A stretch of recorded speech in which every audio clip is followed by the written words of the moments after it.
인터넷에 떠돌아다니는 수많은 뉴스 기사. 아직도 포털에서 일일이 검색하세요? 이제 뉴스통에서 터치 한 번으로 손쉽게 확인하세요. 최근 내가 구독한 기사를 분석해 오늘의 기사를 추천하는 개인 맞춤형 AI 뉴스. 나만의 공간인 뉴스북에서 컨텐츠를 편집하고 이용자와도 활발한 소통이 가능합니다. 사진과 영상 자유롭게 이동하고 언론사 기자들이 실시간으로 업로드하는 동영상도 확인해보세요. 더욱 풍성하고 새로워진 뉴스통. 지금 바로 만나보세요. 안녕하십니까 여러분, 제가 안동의 사이다 박준입니다. 자, 어제 국민의힘 2차 경선에서 김문수, 한동훈 후보 이제 최종 후보로 결정이 됐습니다. 그럼에도 불구하고 한덕수 대행 출마 여부가 걸려있기 때문에 국민의힘 후보는 언제 결정이 날지 알 수 없는 그런 상황이 아닌가 생각이 들고요. 자, 내일 3시에 이재명 대표 공직선거법 위반 대법원 전원합의체 판결 선고가 예정되어 있습니다. 아마 선거 전에 최대 분수령이 될 것 같은데요. 자, 아마 주목해 봐야 될 것 같습니다. 오늘도 시원하고 재밌는 소식들로 여러분 출근길 함께 하겠습니다. 생방송 중에 댓글 참여 많이 부탁드리겠습니다. 박지훈의 뉴스 인사이다 지금 바로 시작하겠습니다.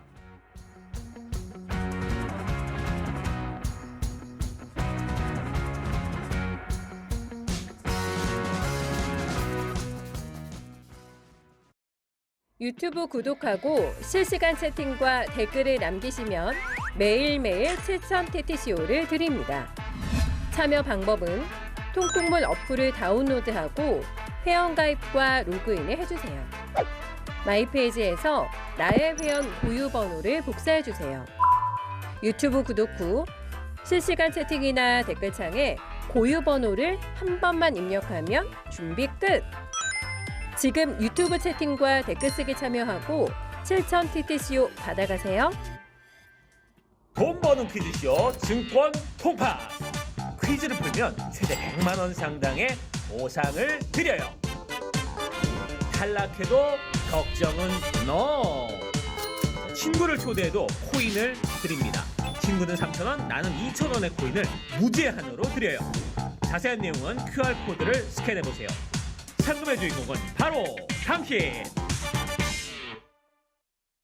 바쁜 아침 오늘 꼭 알아야 할 뉴스들만 엄선해서 정리해 드리겠습니다. 듣기만 해도 알겠속 뉴스픽. 오늘도 뉴스토마토의 전현주 기자 함께합니다. 안녕하십니까? 네, 안녕하세요. 자, 오늘은 명태균 이야기부터 해보겠습니다. 어제 처음으로 서울에 와서 조사를 받았는데 조사받기 전에 여러 발언들을 했습니다. 네, 어제 명태균 씨는 변호사들과 함께 서울 고검 앞의 모습을 드러냈는데요. 네. 가장 먼저 이 오세훈 시장의 이름을 꺼내면서 강한 발언을 내놨는데 해당 발언은 영상으로 만나보겠습니다.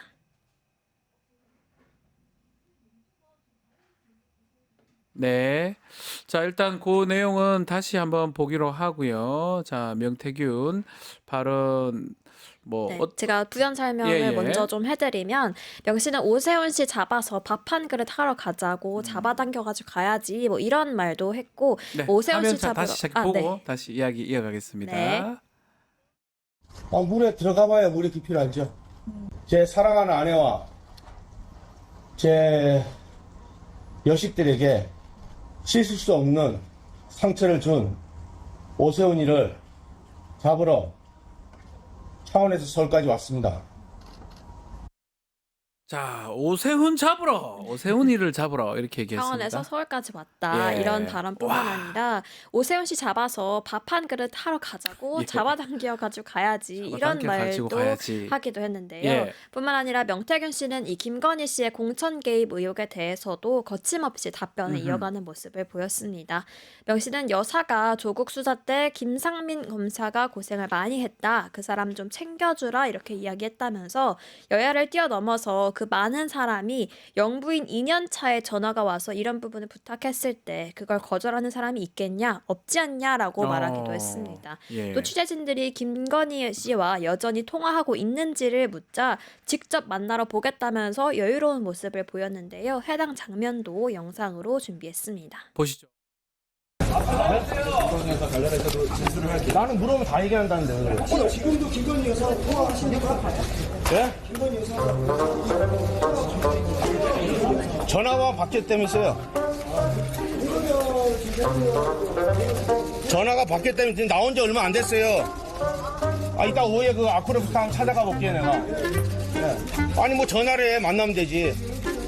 예. 좀 사진 좀 잘 찍고, 얼굴에다 떼문 가지 말고 좀 환하게. 미소 짓는 명태균. 예?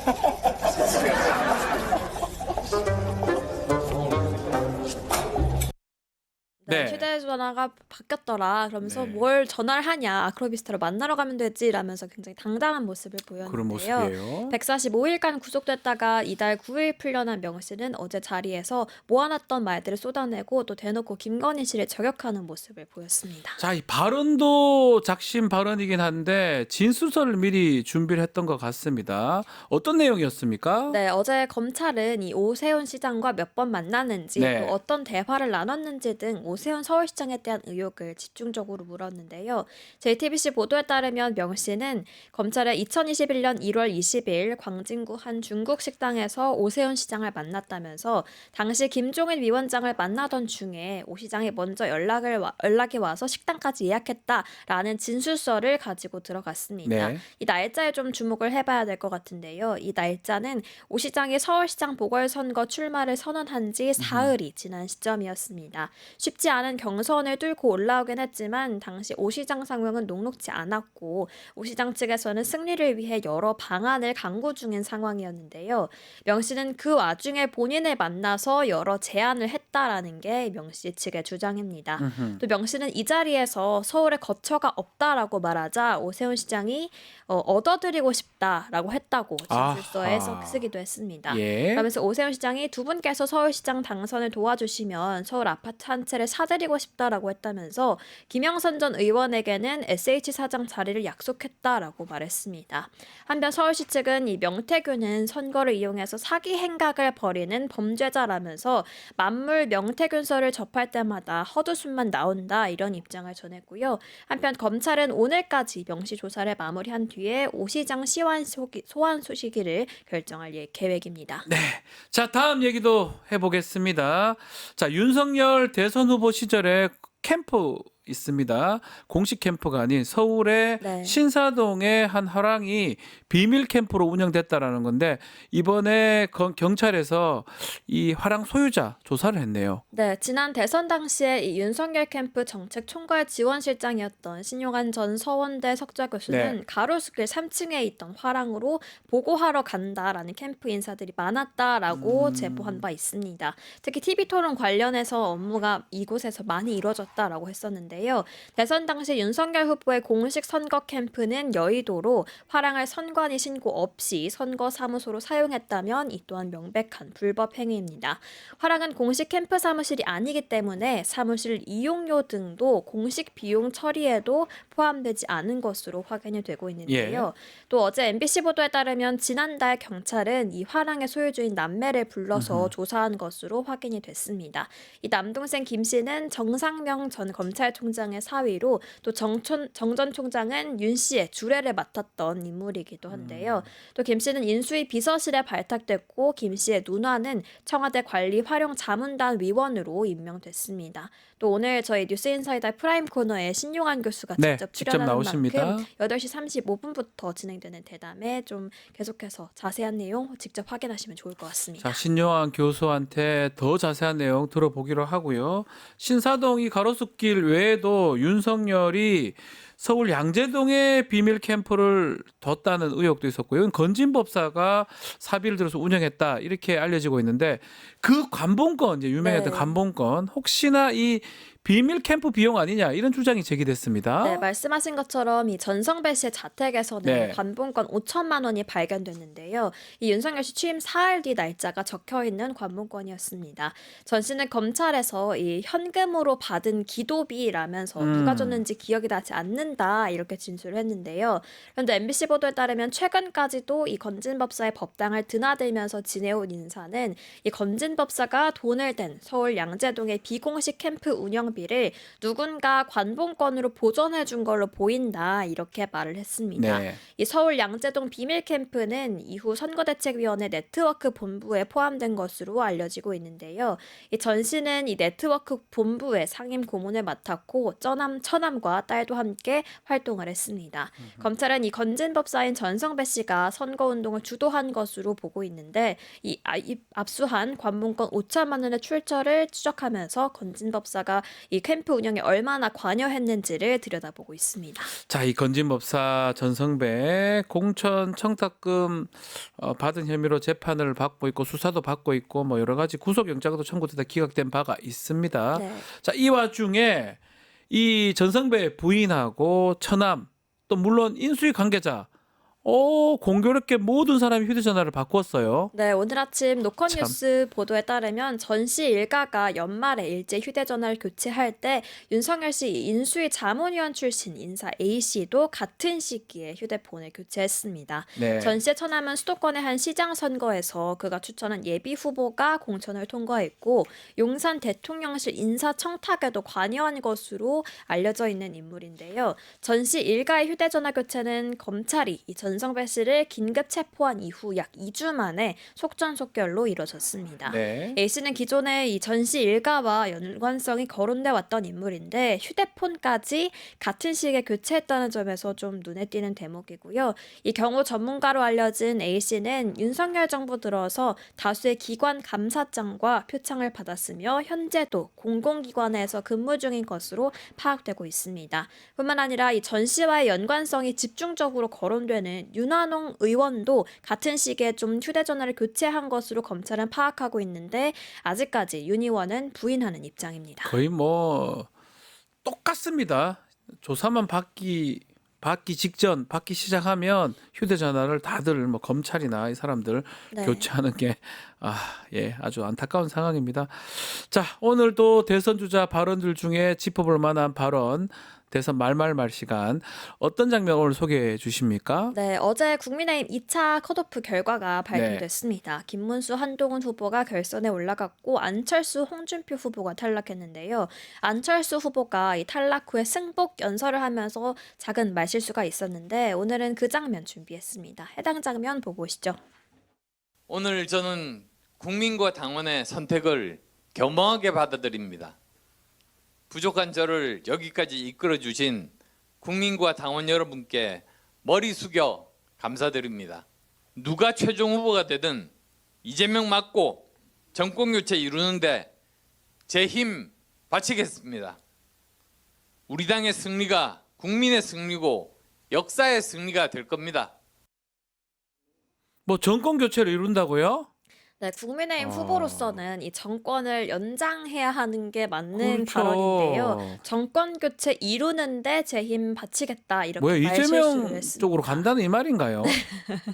대선 경선 동안 이 네. 안철수 후보의 어딘가 좀 어눌한 말투와 잘못된 이 말투는 계속해서 논란이 됐는데요. 네. 탈락하는 날까지도 이 안타까운 실수를 자아냈습니다. 또 안 후보가 이 이재명 후보의 이름을 기억하지 못하는 장면도 많은 논란을 낳았는데 안 후보는 각종 유튜브에 출연해서 기억 안 나는 척한 연기였다 이렇게 해명을 했습니다.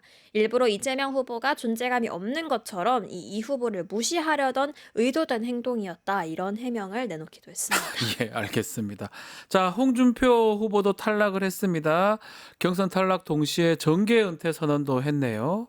네, 어떤 결과가 나오든 순응하겠다던 홍준표 후보는 2차 경선 탈락 직후에 정계 은퇴와 탈당을 선언했는데요. 홍 후보의 말은 직접 영상으로 보고 오겠습니다. 네. 존경하는 국민 여러분 그리고 당원 동지 여러분 지난 30년간 여러분의 보살핌으로 참 훌륭하게 그리고 깨끗하게 정치 인생을 오늘로서 졸업하게 돼서 정말 고맙습니다. 이제 시민으로 돌아가겠습니다. 자연인으로 돌아가서 좀 편하게 살도록 하겠습니다. 이번 대선에서 저희 역할은 여기까지입니다. 감사합니다. 네. 네, 1년 2개월여 남은 대구시장 임기까지 포기하면서 국민의힘 대선 경선에 뛰어든 홍 후보는 어제 경선을 끝으로 이 30년 정치 인생을 마무리하게 됐습니다. 네. 한편 캠프 관계자들도 정계 은퇴는 어제까지 전혀 몰랐다라는 반응을 내놨는데요. 애초에 3시에 기자회견이 잡혀있긴 했지만 이 잡아놨던 기자회견은 결선 진출 전략에 대해서 준비하려던 것이었고 또 이와 관련된 대국민 메시지를 준비하던 중에 은퇴 소식을 알게 돼서 당황스럽다라는 반응을 내놓기도 했습니다. 네. 홍 후보는 은퇴뿐만 아니라 탈당도 언급했는데요. 홍 후보는 페이스북을 통해서 30년 정들었던 우리 당을 떠나고자 한다면서 더 이상 당내에서 내 역할이 없고 더 이상 정계에 머물 명분도 없어졌다 이렇게 적었습니다. 네. 그러면서 새로운 인생을 살겠다고 덧붙였는데 홍 후보는 탈당 날짜를 오늘로 예고했지만 이후 김문수 후보가 좀 탈당을 만류하고 있어서 최종적으로 오늘 어떤 결론을 내릴지는 조금 더 지켜봐야 될 것 같습니다. 자, 민주당 얘기도 좀 해보겠습니다. 이재명 후보 선거 대책위 구성을 좀 마무리하고 있는 상황인데 보수, 진보로 아우르는 다양한 인사가 배치되었다 이런 평가가 있습니다. 네, 오늘로써 당 선거대책위원회가 공식 출범할 예정인데요. 이 후보는 이념과 계파를 뛰어넘는 이른바 통합형 선대위를 구성한 것으로 전해지고 있습니다. 보수 책사라고 불리는 이 윤여준 전 환경부 장관이 가장 먼저 합류한 데 이어서 노무현 정부 초대 법무부 장관을 지낸 강금실 전 장관이 총괄 선대위원장을 맡게 됐습니다. 뿐만 아니라 또 문재인 정부 때 코로나19 방역 책임자로 활약했던 정은경 전 질병관리청장도 본부장. 네, 총괄 네. 선대위원장 중 한 명으로 확정이 됐고요. 뿐만 아니라 친유승민계로 분류되는 권오월 전 한나라당 의원도 대구 경북 인사들과 함께 선대위에 합류했습니다. 아하. 또 캠프에 참여하는 당내 인사들도 계파를 초월하는 모습을 보였는데요. 경선 경쟁자였던 김경수 전 경남지사와 김부겸 전 총리 등 친문계 주요 인사들과 이광재, 우상호 전 의원 또 대표적인 비명계 의원으로 꼽히는 박용진 전 의원도 손을 내밀었습니다. 자, 그리고 대법원입니다. 대법원 이재명 후보의 공직선거법 위반 사건 5월 1일 15시에 선고하기로 결정을 내렸네요. 네, 대법원은 내일이죠. 5월 1일 오후 3시에 이재명 대선 후보의 공직선거법 위반 사건 상고심 선고를 하기로 했습니다. 네. 사건을 전원 합의체에 회부한 뒤 일주일 만에 선고일을 고지한 건데요. 사건 접수로 따지면 34일 만에 초고속 결론을 매우 내리게 빠릅니다. 됩니다. 대법원 치고는. 이 후보는 민주당 대선 후보였던 2021년 고 김문기 성남도시개발공사 개발 1처장을 모른다고 하고 또 백현동 부지 용도 변경 과정에서 국토교통부 협박이 있었다고 한 발언들이 이 허위사실이란 혐의로 기소가 됐는데요. 1심 법원은 징역 1년에 집행유예 2년을 선고했지만 2심은 무죄로 뒤집힌 바 있습니다.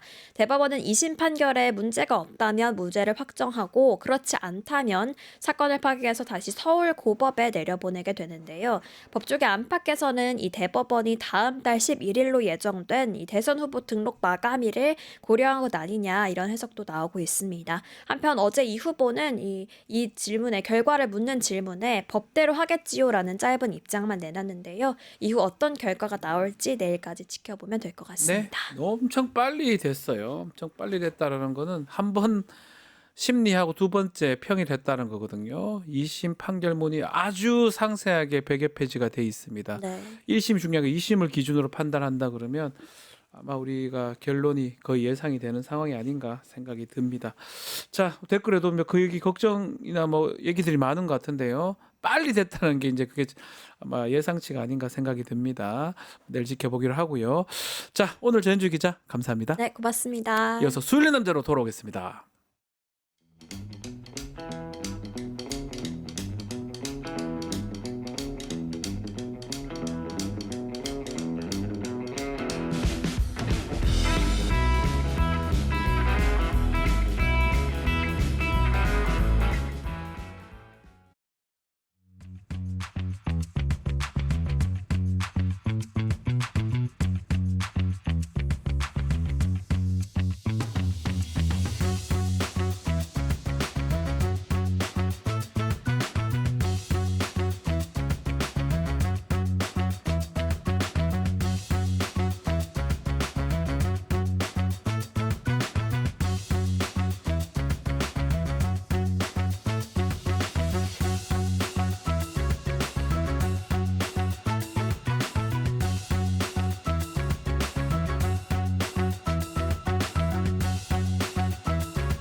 자, 오늘도 속사포처럼 빠르지만 시원하고 통쾌한 말씀을 해주실 분, 수일는 남자 최진봉 교수와 함께하겠습니다. 안녕하십니까? 안녕하십니까? 자, 이번 한 주 동안 어떤 이슈가 우리 교수님을 가장 화나게 했을까요? 화나게 한 건 한덕수죠, 한덕수. 아, 한덕수 권한대. 거부권을 또 행사했습니다. 그래요. 8번째 거부권입니다. 어처구니가 없지 않습니까? 예. 자기와 연관된 거예요, 그것도. 자기와 연관된 거. 네. 지난번에 자기가 못 안 해가지고 탄핵, 물론 뭐 탄핵에서 탄핵은 안 당했지만 네. 거기에 헌재에서 나온 결과들을 보면 문제가 있다는 게 명백하잖아요. 국민의 선출된 권력과 임명된 권력은 차이가 많다. 네. 그럼에도 불구하고 그리고 또 하나 대통령이 국회 추천해서 올라온 건 임명해야 된다라고 하는 게 헌재의 판단이에요. 네. 헌재 결정문을 보면. 근데 그거를 지키지 않아서 그걸 이제 명문화해가지고 그러면 반드시 하도록 하자라고 헌법재판소법을 바꾼 거 아닙니까? 네. 근데 그거를 거부권을 행사해. 자기가 잘못해가지고 문제가 됐던 거를 국회에서 바로잡기 위해서 법안을 개정을 했는데 그 법안만해도 거부권을 행사해요. 이게 뭐 하는 사람입니까 대체? 그게 무슨 논리가 있어서 하는 겁니까? 아니면 본인의 어떤 이익이나 정치적 본인의 이익과 정치적 이해관계 때문이죠. 그리고 그러면 됩니까? 안 되죠. 권한대행이 무슨 8번을 이제 심판은 아닌 것 같아요. 선수로 거의 뛸 것 그러니까요. 같습니다. 그런 상황. 심판하면서 심판 룰을 뜩 바꿔서 자기한테 유리한 그런 선수 상황을 만들려고 하는 거잖아요. 예, 되는 것 같습니다. 그게 말이 안 된다는 거고요. 그런 모습을 보이는 것이 과연 저는 권한대행으로 자격이 있는 건가? 네. 없다 이렇게 생각합니다. 없다. 예. 결국 출마 할 것 하겠죠. 같아요. 뭐 이런 거 하겠죠. 하는 거 정도 보면 하겠죠. 그렇죠. 어제도 뭐 발언한 내용 보니까 무슨 대통령 같아. 어제 발언한 거 보이죠 국무회의에서 네. 뭐 어쩌고 저 행정부가 어떻고 뭐 이런 얘기 정치권과 행정부가 어쩌고 저쩌고. 아니 근데 뭐 이게 길게 얘기할 건 아닌데 네. 출마를 뭐 계속 할 수 있을지도 그렇고 또 국민의힘 경선 후보자가 네. 또 그걸 받아들일지도 그렇고 저는 참 안개 속 같아요. 그리고 그러니까. 한덕수 대행이 좀 죄송한 얘기지만 뭐 경쟁력이 있나요? 아니 제가 볼 때 대선 경쟁력은 없어요. 1도 없어 보여요. 나와서 뭐 당선될 가능성이나 예. 이럴 가능성은 낮다고 봐요. 전 최진봉 교수님보다 낮아 보이거든요. 제 개인적 생각인가요? 예, 미안합니다. 예. 네. 자, 민주당 이재명 대표가 대선 후보로 지금 확정이 됐는데 네. 89.70%, 77% 예. 가장 높은 득표율이었는데 그날 현장에 가셨던 거죠. 현장에 갔죠. 어떻게 보셨습니까? 뭐 어떻게 봐요? 감동적으로 봤죠.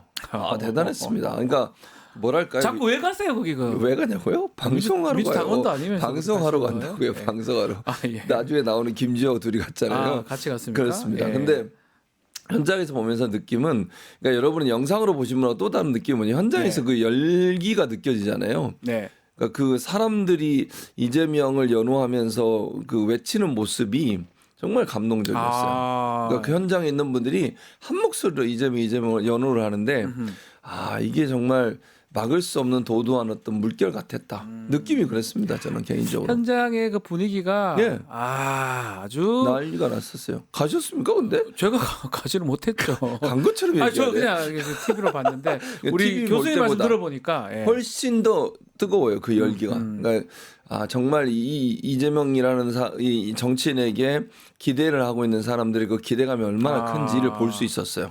제발 좀 정치를 바로잡아주고 나라를 좀 바로잡아 달라. 우리는 그렇게 느끼셨다는 거죠. 네, 우리의 희망이다. 당신은 당신이 안 하면 우리는 끝이다. 이런 느낌이었어요. 저는 그런 느낌을 받았어요. 사실 어제는 또 주요 연예인들이 또 지지선을 성명을 했죠. 했더라고요. 네, 이재명을 대통령이란 도구로 쓰고 싶다. 네. 그 내용들도 참 아주 눈에 띄던데 네. 일단은 주요 언론사가 이재명 대표 후보의 확정에 대해서 보도를 했는데요. 예. 우려도 있는 것 같아요. 이건 소개 좀 해주셔야 될 뭔 것 같아요. 우려요? 난좀 이해를 못하겠는데 조선일보 조동중 이렇게 나옵니다. 조선 동아 중앙 당선된 행정입법 무소불위 네. 2028년 총선까지 견제 세력 없다. 왜냐하면 이제 입법부도 민주당이 장악을 하고 있으니까 그런 얘기를 하는 거고요. 동아일보도 민주 대선 후보 이재명 확정 2등 없는 2등이 왜 없어? 2등이 있거든요. 3등도 있고 예. 2등 없는 1등이 넘어야 할 산. 통합 실용 앞세운 이재명 후보 유권자 신뢰 확보가 유권자 신뢰 확보. 저는요 잘 생각해 보세요. 총선의 결과 누가 만들어줬습니까? 이재명 대표가 만들었어요? 국민이 만들었어요? 국민들이요. 국민이 만들었잖아요. 그럼 어쩌라고. 국민의 마음은 어떤지 그럼 국민의힘이나 윤석열 정부가 제대로 못해가지고 국민들이 심판한 거 아닙니까? 네. 그럼 당연히 그거는 국민들이 만들어준 권력이에요. 네. 그리고 그 총선 권력이 만들어지거나 제대로 일을 못했다면 이재명 후보가 이렇게 지지율이 높겠어요? 불가능해요. 이건 다 국민들이 만들어주고 있는데 그걸 가지고 무슨 뭐 무소불위 이런 얘기를 왜 하냐고요. 그러니까 국민들이 그만큼 신뢰하고 신망을 해서 권력을 줬으니까 그 권력을 잘 활용하면 되는 거예요. 네. 그리고 총선 이후에 거의 1년 지났잖아요. 1년 동안 내란 벌어지고 내란 사태 종식하는 과정이 있어서 이재명 당시의 대표 그리고 민주당이 보여줬던 모습을 보세요. 국민적 신뢰를 얻고 있으니까 지지율이 높은 거 아닙니까? 그렇죠. 근데 그거에 대해서 무슨 뭐 무소불위라는 둥 입법권과 행정권을 다 갖고 있다는 둥. 싫은가 봐요. 이 싫은 거죠. 보수 신문은. 그러니까 자기들 입장에서는 자기들이 불이익이 올까 봐 불안한 거지. 불안해요. 그런 것 같아요. 잘하면 되죠. 뭐 불안해. 잘 안 하니까 그러지. 잘할 사람이면 이렇게 얘기하겠어요? 네. 못할 사람이니까 미리 생각하는 거지. 네. 내가 못했을 때 나한테 불이익이 오겠구나. 이런 생각을 하는 거예요. 뭐 하는 소리? 이런 기사를 왜 쓰는지 모르겠어요, 진짜. 그러니까요. 네. 그 경향이나 또 네. 한겨레는 좀 다른 의미긴 한데 어쨌든 간에 확정을 또 이렇게 보도도 되는데 어제 2차 경선 국민의힘도 있었습니다. 예, 그렇죠. 결과는 또 어떻게 보셨습니까? 저는 그냥 선명성이었다 이런 생각이 들어요. 아하. 그러니까 이건 긍정 부정 이걸 다 떠나서 선명성이라고 하는 건 네. 한동훈 그다음에 김문수 두 사람이 보였던 선명성 탄핵에 찬성이냐 반대냐 두 개예요. 한탄 찬탄. 근데 보세요. 둘 다 양. 네 명 중에 양측면. 떨어진 2명 홍준표 안철수 왔다 갔다 했어요. 흐릿하다. 그렇죠. 흐릿했죠. 흐릿하다. 예. 그러니까 결국은 이번 그 국민의힘 경선에서 이 두 사람이 올라간 건 선명성이에요. 결국은 경력으로 따지면 안철수, 홍준표는 몇 번 나왔던 그렇죠. 사람들입니다. 김문수보다 경력으로 훨씬 많잖아요. 그렇죠. 그러니까 우리가 생각할 때 왔다 갔다 하면 안 되는구나. 정치라고 하는 건 선명성이 있어야 되는구나. 그런 모습을 또 볼 수 있었던 것 같아요. 네. 물론 이게 좋고 나쁘고를 지금 제가 얘기하는 게 아니고 왜 그럼 이 두 사람이 선택이 됐느냐. 한 사람은 명확하게 탄핵에 찬성을 했고 한 사람은 명확하게 탄핵에 반대를 했어요. 윤석열 편에 섰고요. 이런 상황이기 때문에 두 사람이 올라온 거니까 정치라고 하는 건 흐리멍텅하게 왔다 갔다 애매모호하게 멍텅하다 우리 멍텅하다고 또. 아 그렇습니까? 예. 하면 안 된다는 거예요. 그 둘 중에 누가 될 것 같아요? 이제 이게 참 토론회도 어려운- 하고 토요일 그렇긴 정도 한데 되긴 하는데 좀 어려운 전망이긴 한데 네. 저는 제 개인적인 생각인데요. 물론 희망을 얘기하면 좀 그렇고 개인적인 생각을 전망을 얘기하면 한동훈이 될 것 같아요. 한동훈이 저는. 되겠다. 이렇게 보여지는데 네. 왜냐하면 이제 마지막 결정에서는 경쟁력을 볼 수밖에 없어요. 그러니까 민주당 입장에서 보면 김문수 후보가 나오는 게 나올 수도 있는데 네. 근데 이제 그 한동훈 후보는 그래도 중도라고 하는 부분에 확장성이 있다고 생각을 할 거예요. 탄핵에 찬성을 했으니까. 네. 윤석열 탄핵에 관을 건너야 되잖아요. 지금 못 건너고 계속 발목이 잡혀 있는 상황 아니겠습니까?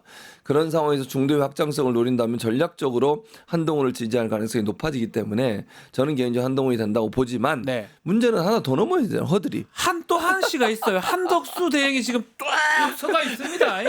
끝이 아니에요. 나온다고 적하고 하나 있으면 또 근데 있어요. 한동훈 후보는 지금 예. 경선에서 얘기한 거 보면 예. 그 단일화나 이런 거는 패배주의다. 패배주의가 됩니다. 뭐 이렇게 얘기한 것 그렇게 같거든요. 얘기하죠. 근데 그럼 어떻게 되는 만약에 거예요? 이게 좀 나오잖아요. 뭡니까, 안 이게? 할 수가 없어요. 아, 해야 그러니까 됩니까? 본인은 하기 싫어도 예. 어차피 그냥 나가면 만약 3명이 다 나간다고 생각해봐. 그럼 네. 반드시 떨어지는 경로가 나올 거 아니에요. 그러니까요. 그러니까 보수 진영 입장에서 압박이 엄청 들어올 거예요. 합의 단일화 해야 된다. 이런 거 들어오면 견딜 수 있을까요? 제가 볼 때는 할 거라고 봐요. 만약에 나온다고 하면. 왜냐하면 이거는 상황상 안 하면 안 되는 상황이에요. 정치판이 지금 대선판이. 그렇기 네. 때문에 제가 볼 때는 울며 겨자 먹기식으로 하긴 할 하기는 거예요. 할 것이다. 예, 그렇게 봅니다. 자, 한덕수 대행 얘기 좀 해봅시다. 출마를 거의 결심하고 기정사실화 되는 것 같은데 언론들도 이 얘기를 좀 하고 있거든요. 어떻게 좀 얘기가 되고 있습니까? 일단 경향신문은 경선보다 한덕수 단일화에 혈안된 국민의힘 주자들. 혈안된. 돼 있다. 네. 근데 동아일보는 정용관 칼럼에서 길 잃은 shame. shame. 이 단어 중에 shame 아, on you 이런 표현이 있어요. 부끄러워요. shame on you. 이런. 아, 부끄러워요. 예.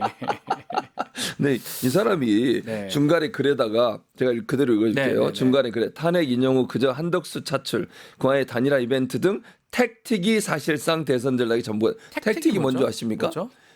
이 군대 가면 전략 전술 있잖아요. 네. 전략을 스트래터지라고 그러고요. 네. 택틱은 전술입니다. 네. 근데 전략이 더 큰 개념이고 전술은 더 적은 개념이거든요. 네.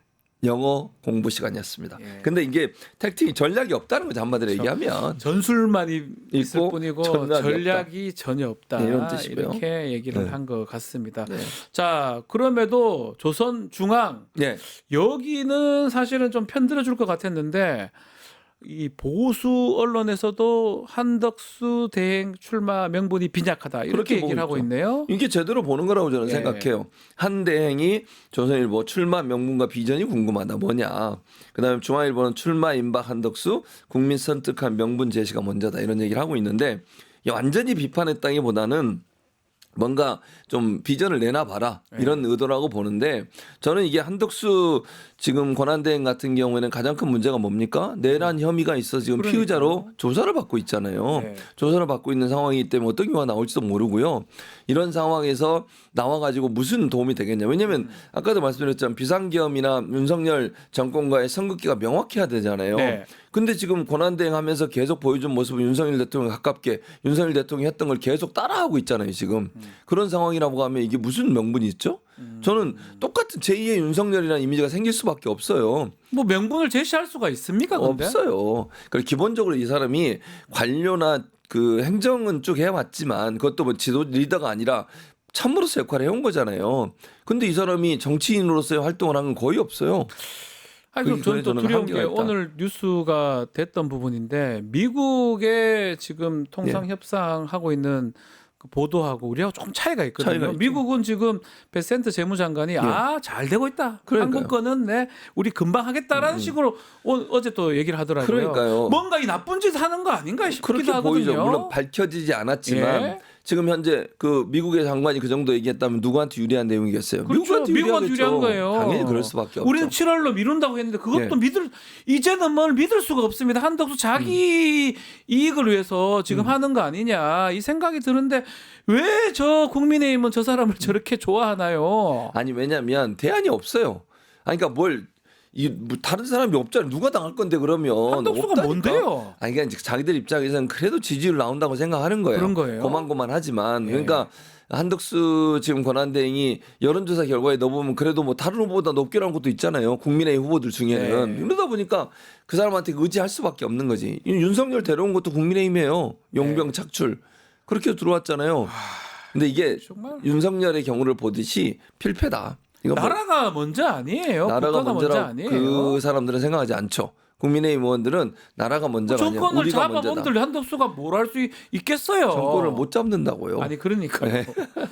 알겠습니다. 그러다 보니까 보수 언론에서도 상당히 그 문제 제기하는 거예요. 명분이나 네, 좀 내놔라. 맞아요. 그렇게 얘기하는 그런 거죠. 것도 없으면서 뭘 하고 있냐라고 네. 하는데 나올 것 같다 이 말씀이죠. 당연히 그럴 수밖에 없죠. 그러니까 지금은 최종 후보자 될 수도 있다고 보십니까? 뭐 가능성이 전혀 없진 않지만 저는 좀 낮을 거라고 개인적으로 생각을 해요. 아, 개인적으로 그렇게 못나는 말씀인데 예, 예. 근데 뭐 가능성이 전혀 없진 않아요. 뭐 상관없다 이런 뉘앙스로 상관없어요. 누가 나오든. 말씀하시네요. 아니 지금 거론되는 모든 네. 사람 다 통틀어서 아무도 걱정이 안 돼요. 이준석. 편안함 이준석. 아이고. 참. 알겠습니다. 더 이상 말을 안 하겠습니다. 알겠습니다. 네. 자, 지난주 우리 수요일 시간에 네. 권성동 원내대표 또 홍준표 후보의 편파적인 언론관 이 얘기 한번 짚어봤었는데요. 최근 정강훈 씨 기자회견장에서 예. 질문하는 기자한테 좀 폭력적인 언행을 보였는데 요거는 영상을 보고 이야기 이어가겠습니다. 그쪽에 계신 우리 여자 기자분. 아니 권전이죠.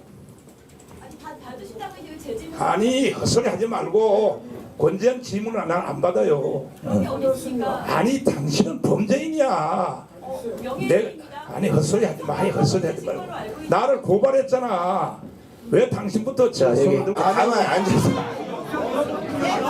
흥분하지 말고 자 저기 조용히 해봐요. 권지영 기자 당신 때문에 질문을 받지 않겠다고 하면은 그냥 그 자리에 앉아 계세요. 소리치는 것도 매너가 아니. 권지현은요. 자 그리고 반말하지 마십시오. 반말이요? 반말하지 마십시오.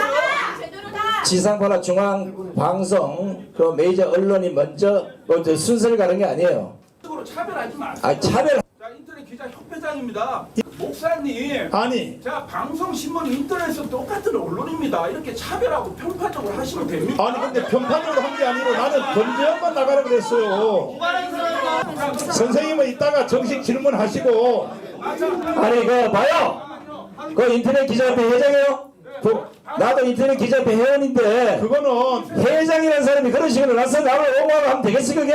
잠깐만 바른 거는 손을 대면 내가 차례대로 지목해준다고 했잖아요 박부경이. 자 다시 손 들어보세요. 다시. 둘 다 나가라고. 자 교수님, 네. 저게 어떻게 보셨습니까? 범죄인이다 나가라, 권지현이 나가라. 아유 진짜 난장판이네. 저게 저거 뭐예요? 무슨 기자회견이에요? 아니 기자회견에서 질문을 받는 사람이 기자를 골라가면서 받아요? 그게 말이 그리고 되나요? 범죄자라고 얘기하면 무슨 근거로 범죄자라고? 명예훼손이지. 명예훼손이죠. 그리고 자기를 고소하고 고발하든 안 하든 그게 무슨 상관이에요? 그러니까요. 그렇다고 기자가 질문하면 안 받아요? 저는 그냥 기자회견을 왜 하는 거예요? 자기가 하고 싶은 얘기, 자기가 듣고 싶은 얘기, 자기가 자기하고 친한 기자만 지명해서 그 사람한테 발언권 줘가지고 들을 것 같으면 뭐하러 하냐고 이 기자회견을. 네. 기자들은 원래 불편한 질문을 하는 거예요. 질문하는 사람들이 그렇죠. 기자들입니다. 그것도 특별히 불편한 질문을 해야 돼. 그렇죠. 좋은 질문하는 사람은 기자가 아니고 아부꾼들이죠. 그렇죠. 아부꾼들. 근데 자기가 자기한테 불편한 질문하고 자기한테 그동안 비판적 기사를 썼다는 이유만으로 저렇게 차별을 하고 저런 식으로 명예훼손하면 되겠냐는 거예요. 지금 그 메이저 언론부터 질문하라 이렇게 진짜 얘기했던데 같은 소리 하고 있네. 뭐가 메이저고 뭐가 마이너입니까? 아니, 그게 그러니까 정해져 있나요? 없어요. 자기 차별 생각인 아닌가요, 거지. 차별? 차별이죠 당연히. 언론사로 등록된 모든 언론사는 똑같은 기준으로 대우를 받아야 그럼 되는 그 거예요. 메이저라는 사람 언론사가 뭐 잘합니까? 제대로 하는 데도 있고 못하는 데도 있죠. 이렇게 얘기해야 돼요. 토마토는 메이저입니까 아닙니까? 메이저예요. 메이저인가요? 제 생각이에요, 그냥. 감사해요. 아니, 그러니까 이거는 누가 메이저다 아니다 이게 뭘로 따지는데 뭐 규모가 큰 메이저고 규모가 적은 아니에요? 그 이게 무슨 말이 말도 안 되나요? 되는 주장입니까? 네. 언론사로 정보기관에 등록을 하고 정상적으로 운영되는 모든 언론사는 동일하게 취급이 돼야 되는 거예요. 네. 차별을 하면 안 되는 거지. 그러니까요. 왜 차별을 합니까 대체? 특히 지금 뉴스앤조이라고 있는데 뉴스엔조이 있죠. 요거 메이저 아니라서 거부당했는데 저 눈에 목사님 교수님 네. 잘 아시겠지만 이 교계 전문 언론이잖아요. 맞아요. 같은 뉴스- 편 아닌가? 같은 편은 아니야. 왜냐하면 예. 정가원 목사나 이런 교계 비리를 주로 파헤치는 언론사예요. 그래서 그런가요? 네, 예. 뉴스앤조이라는 언론사가 일반인들은 잘 모르시는데 교계에만 관련 기독교 뭐 관련 조이가 뭐 영광 이런 건가요? 그렇죠. 예. 맞아요. 예. 그래서 그 기독교 관련된 비리 또 교회들의 뭐 세습 이런 거 있잖아요. 이런 거 네. 적나라하게 보도하고 저도 그러니까 저한테도 인터뷰를 매번 요청하는 언론사이기도 해요. 그러니까 교계 관련해서는. 네. 그래서 이제 교회들이 비리가 있거나 아니면 성폭행이 있거나 뭐 성비위가 있거나 아니면 목사들이 세습하는 경우도 많잖아요. 아버지가 아들한테 교회 물려주고 그러니까요. 이런 것들을 비판하는 언론사예요. 그러니까 당연히 정광훈이 저는 뭐 목사로 인정은 안 하지만 목사 타이틀을 달고서 하고 있잖아요. 그러니까 당연히 여기서 질문할 수밖에 없는 거지. 질문해야죠. 그렇죠. 이건 왜냐하면 교계 관련해서 기독교 관련해서 비판적 입장으로 기사를 쓰는 언론사이기 때문에 이 언론사가 보도하고 또 농어촌 교회의 어려움도 보도해주고 그다음에 교회 뭐 긍정적인 부분도 많이 보도를 해요. 좋네요. 그러니까 사회 봉사하고 헌신하고 이런 부분도 보도를 하니까 네. 교계 전문 언론사인데 이걸 가지고 무슨 메이저가 아니라 무슨 이 언론사인 것처럼 취급하는 게 잘못된 거죠 사실은. 알겠습니다. 참 마지막으로 이 얘기 좀 해보겠습니다. 유일인 방심위원장 지난 25일 돌연 사의 표명을 했습니다. 건강상 뭐 이유라고 하는데 예. 갑작스럽게 사퇴한 배경 뭐라고 보십니까? 지금 자기 수사가 들어오고 있잖아요. 겁나는 거예요? 아, 당연하죠. 건강상 이유는 뭐 며칠 만에 건강상 이유가 발생해? 무서워요? 그러니까 수사 들어오기 전에 지난번에 전 본부장인가 이사 국장인가요? 네, 다 국장인가 얘기해버렸죠. 본부장이 얘기했잖아요. 다 네. 양심 고백하고 그리고 나서 경찰이 수사를 들어오고 또 권익위가 예전에는 그냥 봐줬다가 이번에는 감사원으로 넘겼어요. 네. 그렇다고 하면 이거는 뭐 자기 입장에서는 더 이상 버텨봐야 불명예스럽게 쫓겨나게 생겼구나 이런 생각이 드니까 사의를 표명한 거죠. 네. 그리고 윤석열이 이제 파면이 되니까 자기를 지켜주고 보호해줄 아무 배경이 없어졌어요. 그런 상황이니까 자기 입장에서는 사퇴하는 게 맞겠다라고 생각해서 사의를 표명한 걸로 보여집니다. 아니 그렇게 하루 그 미래를 예측을 못한 저 상황에서 이제까지 기다리고 있다가 이제 그런 그래서 거죠. 방법이 끝까지 없으니까 버티다가 사퇴를 한 파면되니까 거네요. 윤석열 파면되니까 이루어진 사퇴를 한 일이에요. 건데 예. 참 안타까워 보이는데 눈에 띄는 게 아직 재가는 안 이루어졌는데 안 이루어졌죠. 또 한덕수 대행이 후임 방심위원장 임명하는 거 아니냐 이런 얘기가 좀 나오고 있어요. 그러니까 일단 이렇게 돼 있어요. 지금 두 명만 있잖아요. 네. 그러니까 이것도 말이 안 되는 게 원래 방심위가 구성이 9명이에요. 네. 9명으로 구성돼 있는데 추천을 어디서 하느냐? 대통령이 3명을 하고요. 추천을 국회의장이 3명을 하고요. 네. 국회 과방위에 3명을 해요. 근데 지금 6명. 근데 국회의장과 국회 과방위에서 추천한 사람들 예전에 국회의장이 추천한 사람들 임명을 안 했어요. 윤석열이. 네. 그래가지고 3명만 있는 거예요. 3명만 남아 있는 상태인데 이 3명이 그러니까 유림까지 해서 유림이 나가니까 2명 남았잖아요. 그럼 이제 한덕수가 하려면 어떻게 해야 되냐? 일단 추천을 해야 돼요. 추천을 해야 된다. 하고 예. 위원장을 어떻게 뽑느냐?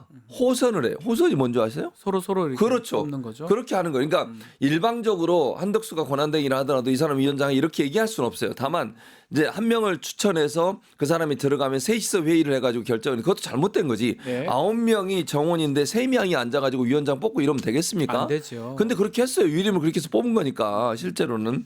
근데 이번에도 만약 그렇게 하면 절차가 그렇게 진행이 되는데 만약에 한덕수가 곧 사퇴를 해버리면 그 과정을 하기가 어려울 거예요. 네. 그러니까 임명이라고 하는 건 거기서 호선에서 올라온 사람을 임명하는 거예요. 그러니까 시간이 좀 필요하다는 점. 물론 하루에 할 수도 있어요. 할 수도 네. 있는데 지금으로서는 시간상 뭐 만약에 한덕수가 그만두고 나와서 대선에 출마한다면 조금 시간이 걸릴 수도 있겠다는 생각은 듭니다. 그러네요. 예. 또 뽑아놓고 갈지 않을지 알받기 비슷하게 그런 얘기하는데 우회단님께서 예.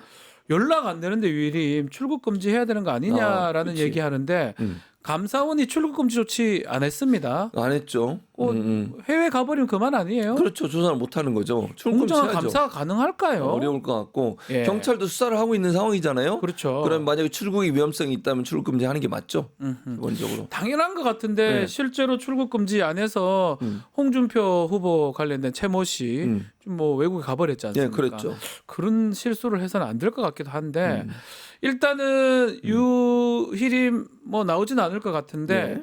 두 사람밖에 없다면 현재 2사람이에요. 방송 심의가 지금 가능한 게 불가능하죠. 왜냐하면 지금 방통위는 5명 중에 2명으로 해서 문제가 심각하게 발생한 거잖아요. 네. 여기는 9명 체제에 2명이에요. 네. 더 희박한 거지 사실은. 하면 안 되는 거예요. 3명이서 했던 것도 다 문제가 있었던 거예요. 제가 말씀드렸잖아요. 3명이 그것도 대통령이 추천한 3명이 들어가서 거기서 위원장을 뽑았어. 그것도 네. 저는 문제라고 봐요.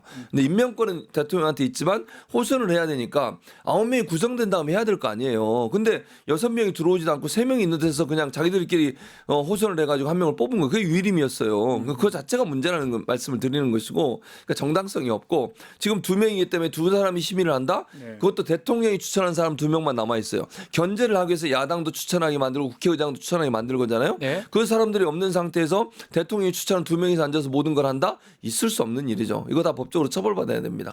이게 방심위가 사실 방송 뭐 잘못된 거 심의도 하고 하는데 최근에 그 했던 거 예. 다 가처분해서 지고 그렇죠. 본안 소송은 다 있는지 모르겠지만 그러니까 이게 왜냐면 재판 다 졌지 않습니까? 다 졌죠. 그러니까 방심위가 심의를 해서 방통위로 넘기면 네. 집행은 방통위가 해요. 방통위가 그러니까 하는데. 법적 그걸 누구한테 할 수밖에 없냐? 방통위한테 할 수밖에 없는 거예요. 뭐 네. 방심위는 심의만 하는 곳이니까 여기는 처분을 내리진 않아요. 네. 그러니까 방심위를 대상으로 원래 해야 되는 건데 그 처분을 방통위가 대신 내려주니까 방통위를 통해서 한 거거든요. 그러니까 방통위가 다 졌다는 것은 방심위가 다 진 거하고 똑같은 거지. 그렇죠, 그렇죠. 결론적으로 얘기하면. 그렇게 하면 둘이 앉아가지고 저 사람들이 아마 진영 논리에 빠져서 그럴 수밖에 저게 무슨 없죠. 뭐 방송 심의가 맞아요, 저 아니 사람들. 윤석열이 추천한 사람들이라니까요. 윤석열 추천해도 정상적이면 자기가 언론에 있는 사람이면 그걸 봐서 진영적인 것도 생각할 수 있겠지만 정말 방송에 뭐 위반인지를 그걸 판단하고 저기 자리 가야 되는데 그냥 앉아서 윤석열 욕하면 안 되는 것처럼 이렇게 좀 되는 거잖아요. 원래 그래요. 원래 그래요? 저분들은 저래도 돼요? 안 되죠 당연히. 민주당이 만약에 하면 절합니까? 안 하죠. 민주당 욕하는 사람들 다 잡아놓고 이랍니까? 아유, 그러지 않아요. 그렇게 지금까지 하면 안 되지 했던 않습니까? 경험을 보면 그래요. 그러니까 노무현 전 대통령 시대나 문재인 전 대통령 때 그렇게 했냐고요. 그때 시민은요 이렇게 많이 법정제가 나오지 않았어요. 그러니까요. 그 당시에도 똑같이 방심위가 있었지만 지금처럼 이렇게 논란이 되고 지금처럼 이렇게 징계하고 심의하는 게 정치적 보복성 강한 이런 심의를 한 적이 있었냐고요. 어떻게 윤석열 정부에서 인사들은 다 싹 다 그런 사람들만 어떻게 찾아냅니까? 왜냐하면 본인이 그러니까 윤석열 자체가 거짓말을 잘하고 예. 윤석열 자체가 불법적인 행동을 많이 하는 사람이라고 보여지기 때문에 그런 사람만 고르는 거야. 그런 생각해봐. 사람만 보이는군요. 눈에. 그리고 와, 지금 신기하네. 내란할 때도 보세요. 비상계엄 예. 비상계엄 할 때도 보면 뭐 좀 문제가 있거나 아니면 군내에서 신망을 못 받거나 아니면 좌천돼 있거나 이런 사람들 다 올려가지고 그 사람들 데리고 해요. 예. 왜냐면 그 사람들은 충성도가 높을 수밖에 없지. 그러니까요. 좌천돼가 있었는데 이 사람 픽업에 저거 다시 진급시켜주고 이러니까 그럴 수밖에 없는 구조를 만드는 거죠 결국은. 지금 우회단님께서 우리 최진봉 교수님 꼭 방심위원장 제가요? 방심위원장은 아니시죠? 괜찮아요? 아무 생각이 없습니다. 아무 생각이 예. 없다고 합니다. 네, 기도하고 있습니다. 예, 기도하고만 예, 계시다고 예, 그렇습니다. 합니다. 예. 어떤 기도인지는 더 묻지는 않겠습니다. 알겠습니다. 자, 오늘 말씀 수련의 남자 여기까지 하겠습니다. 최진봉 교수와 함께했습니다. 감사합니다. 감사합니다.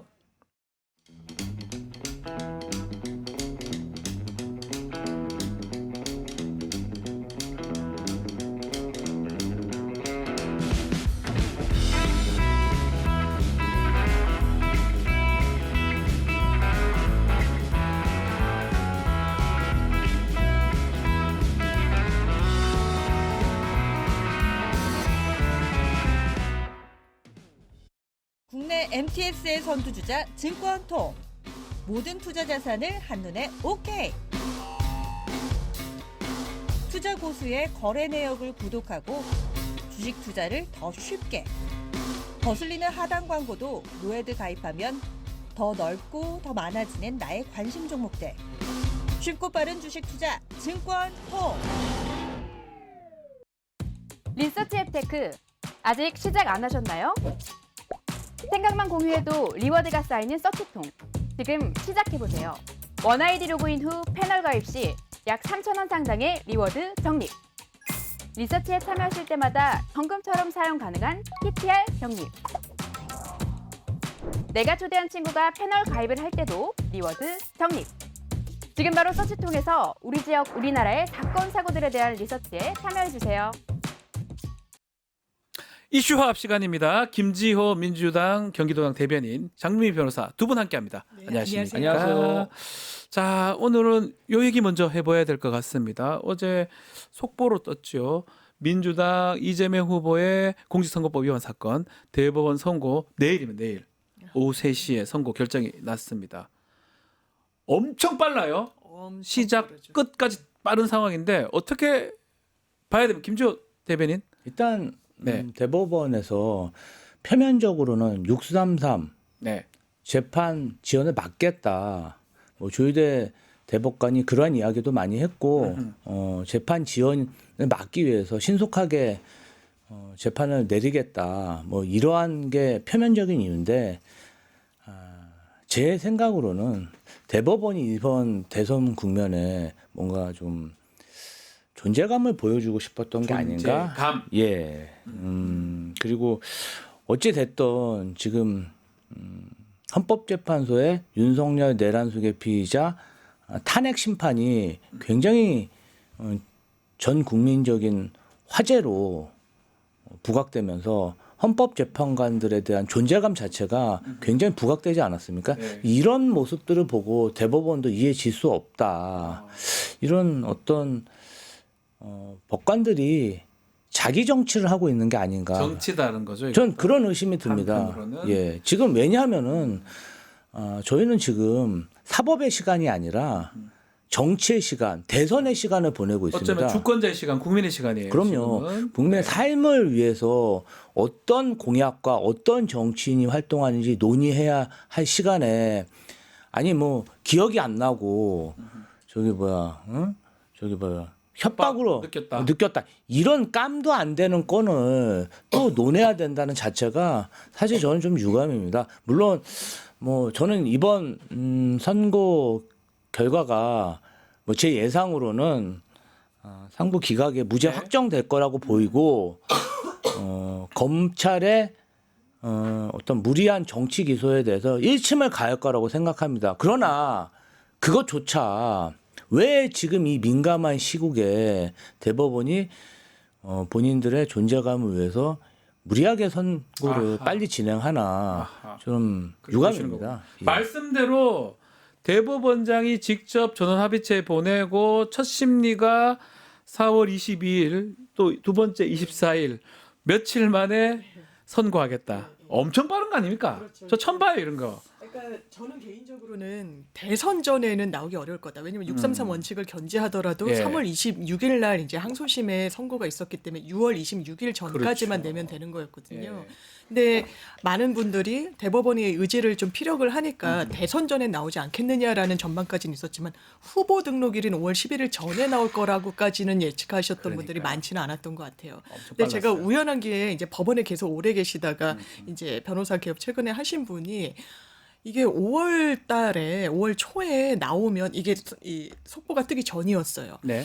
이거는 거의 자기 가물은 100% 상고 기각인데 이거 국민의힘에서는 뭐 대비해야 되는 거 아니냐 뭐 이런 취지의 말씀을 하시는데 예. 전 대단히 좀 공감이 되는 게 일단 633 원칙이라는 게 법문에 보면 공직선거법에 반드시 이렇게 하여야 한다라고 돼 있어요. 근데 반드시란 부사가 들어가는 경우가 드문데 이게 입법론적으로 추후에 들어간 거라고 하더라고요. 예. 이제 하여야 한다 그 뒤에 들어간 거라고 하는데 일단 그 법문에 대단히 그대로 적용을 해야 된다라는 그 의지가 뭐 법관마다 좀 다를 수 있죠. 이거 좀 네. 유동적으로 해석하는 사람들도 있을 수 있는데 조희대 대법원장한테는 좀 크다는 거고 그렇다면 어쨌든 빨리 해야 되는데 그럼 그 시점을 언제로 할 것인가. 만약에 그렇다면 후보 등록일 전에 정치적인 어떤 변수를 좀 통제하는 게 낫겠다라는 정무적 고려는 전 있었을 거라고 보고 예. 다만 그러면 결론을 예측해 볼 때 너무 빠르다는 게 하나의 신호일 수 있죠. 이 흐름을 읽는데 기본적으로 원심을 보는 거예요. 원심이란 건 항소심의 결론을 들여다보는 겁니다. 1, 2심 같이 보는 게 아니라. 그럼 원심을 변경하거나 파기하거나 잘못됐다고 판단하려면 당연하지만 시간이 걸리는 게 매우 많이 걸릴 수순이에요. 수밖에 없어요. 그런데 이렇게 빨리 종결이 된다는 건 대법원의 전원합의처에서도 이견은 크게 없었다라는 거. 그러면 그 이견이 어느 쪽으로 없을 것인가. 아니 원심을 확정해야 되겠다라고 보는 게 전 합리적인 해석인 것 같습니다. 두 번인데 한 번 평의하고 두 번째 그냥 결정이 났대요. 네. 한 번 심리 서로 12재판 대법관이 얘기를 좀 하고 결국 두 번째 24일 날 평의해서 결론을 냈다고 하는데 그렇다면 이거를 만약에 뭐 일각의 파기 자판 얘기하는 사람도 있고 파기 환송 얘기하고 있는데 이 많은 쟁점들 아니면 이 많은 판결문 100여 페이지 2심 판결문 거기서 쟁점을 찾아가지고 그것을 논의할 수 있는 시간적 여유가 있었을까요? 그러니까 한마디로 네. 대법관들 사이에 이견이 없었다는 거잖아요. 이견이 없었다는 이견이 거야. 없었을 것 같아요. 예, 이견이 없으니까 이렇게 빨리 판결이 나온 것 같은데, 자 만약에 그 고등법원에서 나온 판결을 뒤집을 네. 그런 판결을 내릴 거라면 이견이 없었겠습니까? 지금 뭐 말을 하는 뭐 좀 국민의힘에서 희망회로 하는 뭐 파기 자판이라든지 뭐 저기 파기 환송이라든지 이런 것들이 실제로 이루어지면요. 사실상 선거 개입입니다. 그렇죠. 사법부의 선거 개입이에요. 지금 나라가 얼마나 혼란스러워지겠어요. 이 부분에 대해서 대법관들이 이견이 없을 수가 있을까요? 저는 무죄 확신하지만 근데 이조차도 사법부가 정치에 개입하려는 그런 시도기 때문에 안 된다. 예, 전 유감으로 생각하고 조희대 대법관이 12.3 내란 사태 때 어떠한 입장을 냈습니까? 나중에 해제됐을 때 좀 한마디 하긴 했었어요. 계엄 해제 불법적인 감사합니다. 계엄이 일어났는데 그 당시에는 아무런 입장도 내지 못했어요. 않았어요. 예. 자, 계엄에서 행정권 그리고 사법권 제한하는 거 아닙니까? 그러니까요. 아니 불법적인 계엄으로 사법권이 제한됐는데 그 당시에 아무런 입장도 내지 않은 게 조희대 대법관의 참 모습입니다. 그러니까요. 6시간 후에 어떤 입장을 냈어요? 절차적으로 문제가 있는지 없는지 살펴봐야 된다?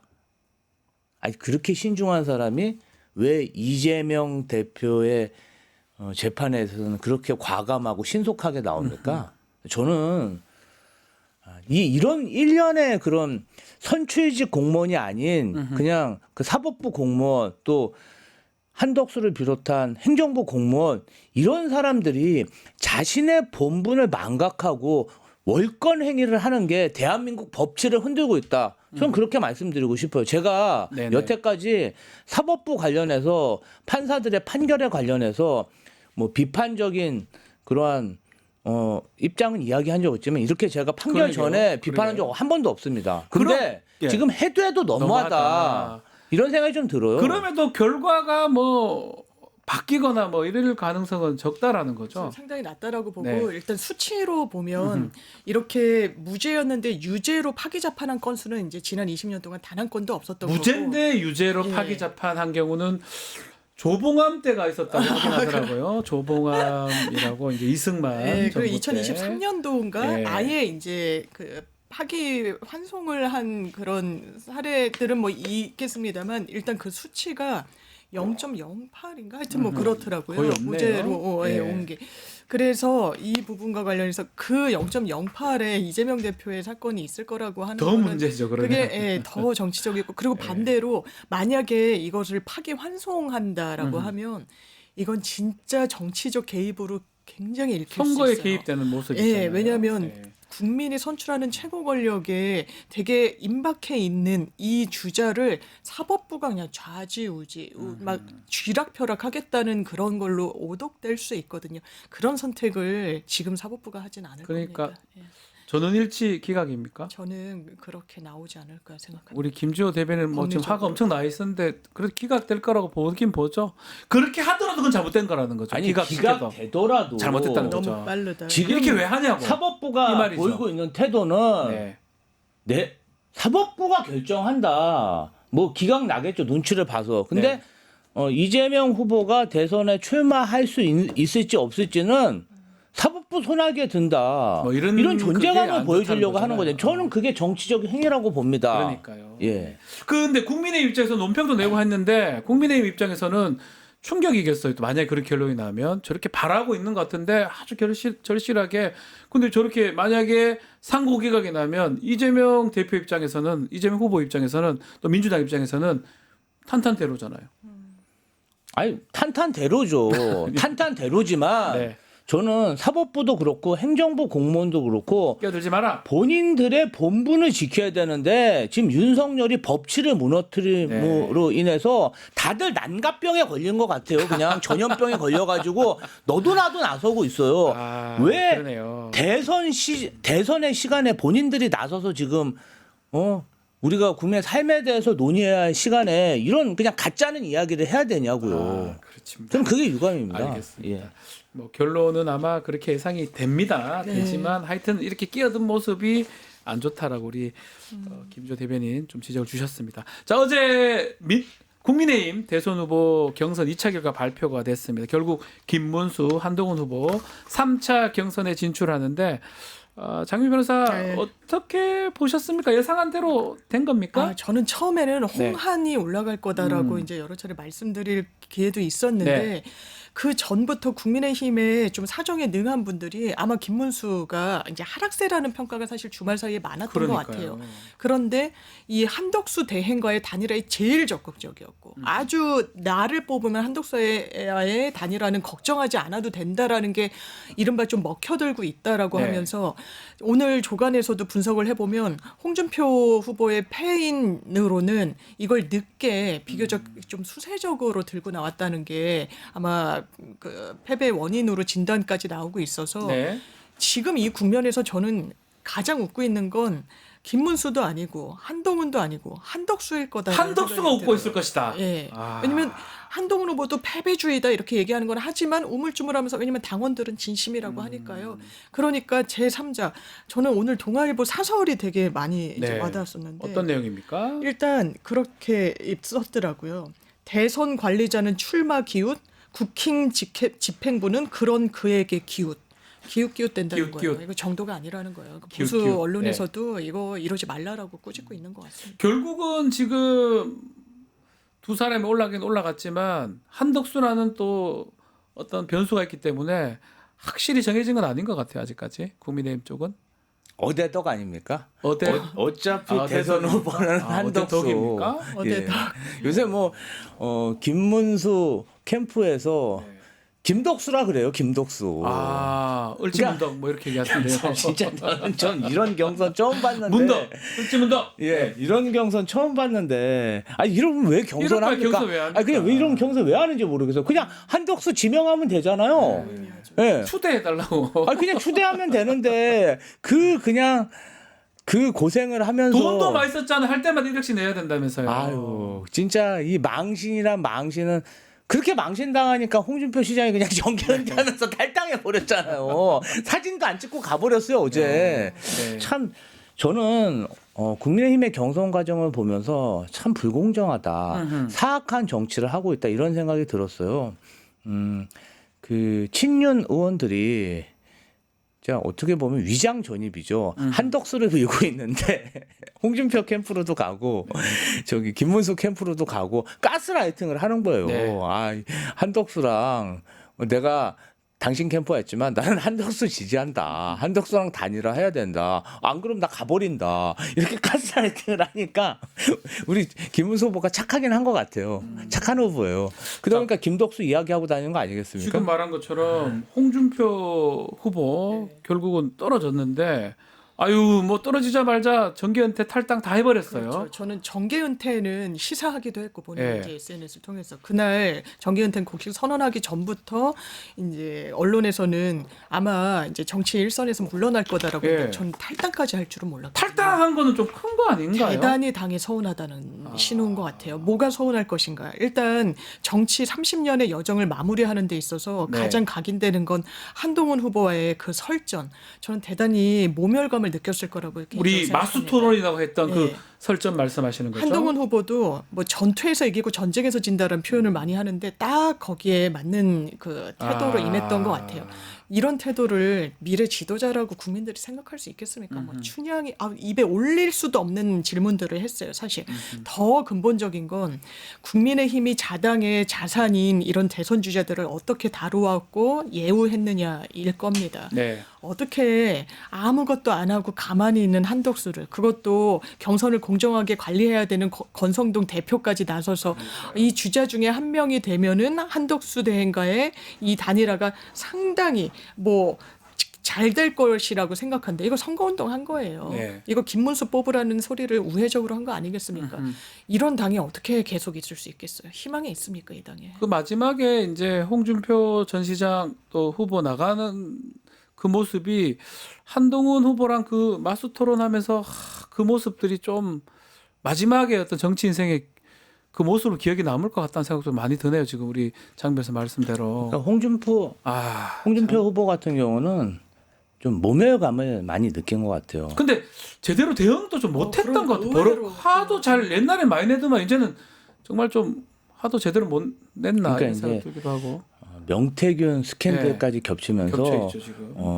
어떤 선거 과정에 있어서의 멘탈이 많이 깨진 걸로 그렇게 보인다. 보이고 한동훈 후보가 사실은 굉장히 깐족되면서 공격을 많이 했잖아요.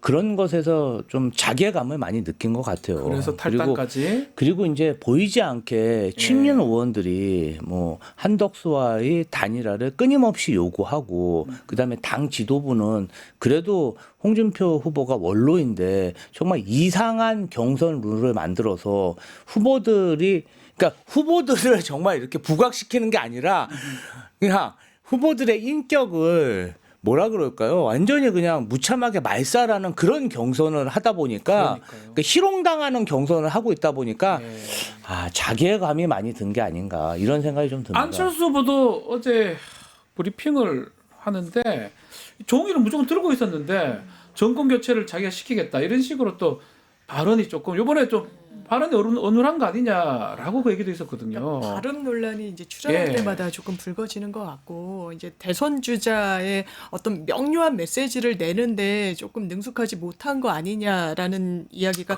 토론 과정에서 상당히 많았던 것 같고 그래서 토론회에 상대방으로 지목되는 횟수도 가장 적었고 제일 적었죠. 그러니까 장외전에서 뭐 그건 전 잘했다고 생각해요. 이준석 그 후보와 어쨌든 AI와 관련해서 본인들의 겹치는 과학자, 미래, 먹거리 이런 부분과 관련해서 한 건 좋았지만 대선 주자로서의 뭐 확장성이나 가능성 그러니까 이제는 프로 참여러 뭐 프로 출마러라는 출마러. 약간의 조롱 섞인 별칭까지 그래요? 생긴 것 같습니다. 알겠습니다. 그 안철수 후보 같은 경우는 전 처음에 좀 연습을 못했나 준비를 못했나 이렇게 의심했는데 이재명 이재명 후보 후보의 기억도 이름도 기억을 못하는 거 보니까 과거에 한번 자택에서 뭐 그런 얘기 있었죠. 예, 병원에 갔다 그런 의혹이 제기된 적이 있어요. 뭐 긴급으로.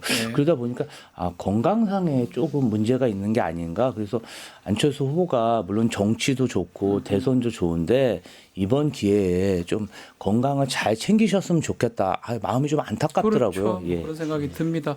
자, 지금 계속 얘기하지만 이게 경선인데 이게 본선도 아니에요. 아직까지 남아 있는 게 한덕수 대행인데 단일화 여부. 요거 관련해서 권성동 원내대표가 이런 얘기를 했습니다. 단일화 과정을 통해서 많은 관심을 받고 더 큰 집을 지으면 선거 승리의 밑거름이 될 것이다.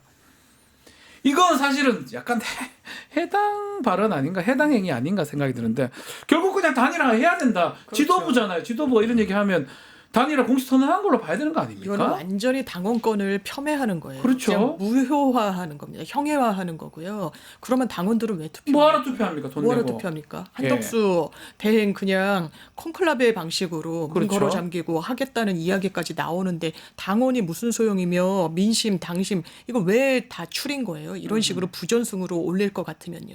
그리고 지금 이 상황에서 그런 정치적인 선택이 올바릅니까? 어떻게 했어요? 이거 꾸어오는 거예요, 사실. 꾸어오는 당원도 거죠. 아니잖아요. 예. 윤석열 대통령 꾸어왔다가 어떻게 됐습니까? 한 번도 정치 일선에서 선출직으로 훈련받지 못했던 사람을 그냥 이미지로 말 한마디로 사람에 충성하지 않겠다는 그런 이미지 메이킹으로 올려 세워가지고 우리나라가 어떻게 됐어요? 나라가 엉망이 돼버렸지 않습니까? 그런데 이기기만 하면 또 된다라는 걸로 또 같은 트랙을 밟겠다? 네. 그러면서 노무현 정몽준 단일화 사례를 이야기한다? 아니요. 그때는 정몽준이란 이 주자가 자기 세력을 갖고 있었고 완전히 이종교배로 시너지를 낼 수 있는 조건이 그렇죠. 있었어요. 예. 지금 그냥 본인들의 파이를 갈라먹을 뿐이에요. 냉정하게 얘기하면 국민의힘이 두려워하는 건 괴멸적인 패배예요. 네. 괴멸적인 패배를 벗어나기 위한 주자로 그리고 그 이후에 당권을 유지하기 위한 트랙으로 누가 제일 적합자일 것인가. 한덕수가 눈에 띈 거죠. 그러니까 아직까지도 본인들의 이해관계에 매몰돼서 이런 선택을 국민 앞에 그냥 감추지도 않고 내세우고 있고 여기에 편승해서 한덕수 대행은 오늘도 또 어떤 이야기가 나왔습니까? 미국의 재무장관이 봤더니 왜 이렇게 속도를 내나 했더니 한국이 대선에 이 부분을 활용하려고 한다는 걸 미국이 알게 됐다라고 이야기를 했어요. 예. 어떻게 그런 국익을 자기 정치적 꽃길 가는데 악용을 합니까? 활용을 하고요. 있을 수 없는 일이에요. 참 두려운 얘기이기도 해요. 지금 베센트 장관이 얘기한 거하고 우리 협상부가 얘기했던 거하고 차이가 있습니다. 베센트 장관이 거짓말을 뭐 할 수도 있겠지만 한국하고 협상 잘 되는 것 같다. 빨리 될 것 같다. 저 사람들 선거에 이걸 이용하네? 라고 얘기를 해줘 버렸어요. 한덕수가 결국 나오는 게 이렇게 해가지고 자신의 이익을 위해서 나라의 이익은 그냥 내팽개치고 나오는 거 아닌가 이런 의심이 드는 거거든요. 어떻게 선거 뭐 이런 사람들이 다 있어요. 선거일을 발표한 선거를 중립적으로 관리해야 할 권한 대행이 출마할 생각을 합니까? 아니 그러니까 축구 경기 하는데 야 축구 경기인데 갑자기 센터포드 빼버리고 심판이 와서 선수 뛰는 거랑 똑같은 겁니다. 그러니까 굉장히 불공정하고요. 그리고 이 사람들도 다 알고 있습니다. 어차피 한덕수는 후보가 돼도 민주당에 이길 수가 없습니다. 그러면 왜 시켜요? 왜 이렇게 무리한 짓을 하고 있나? 왜 시켜요? 그러면 국민의힘에서는 대선은 어차피 이번에 지니까 대선 이후에 국민의힘 당권을 누가 가질 것인가? 이 당권 문제에 있어서 한동훈은 안 된다. 한동훈이 만약에 대선 후보가 되고 다음 당대표가 되면은 본인들이 지방선거에서 배제될 수 있다. 우리가 야당이지만 당권은 우리가 친윤이 확실히 가져야 된다.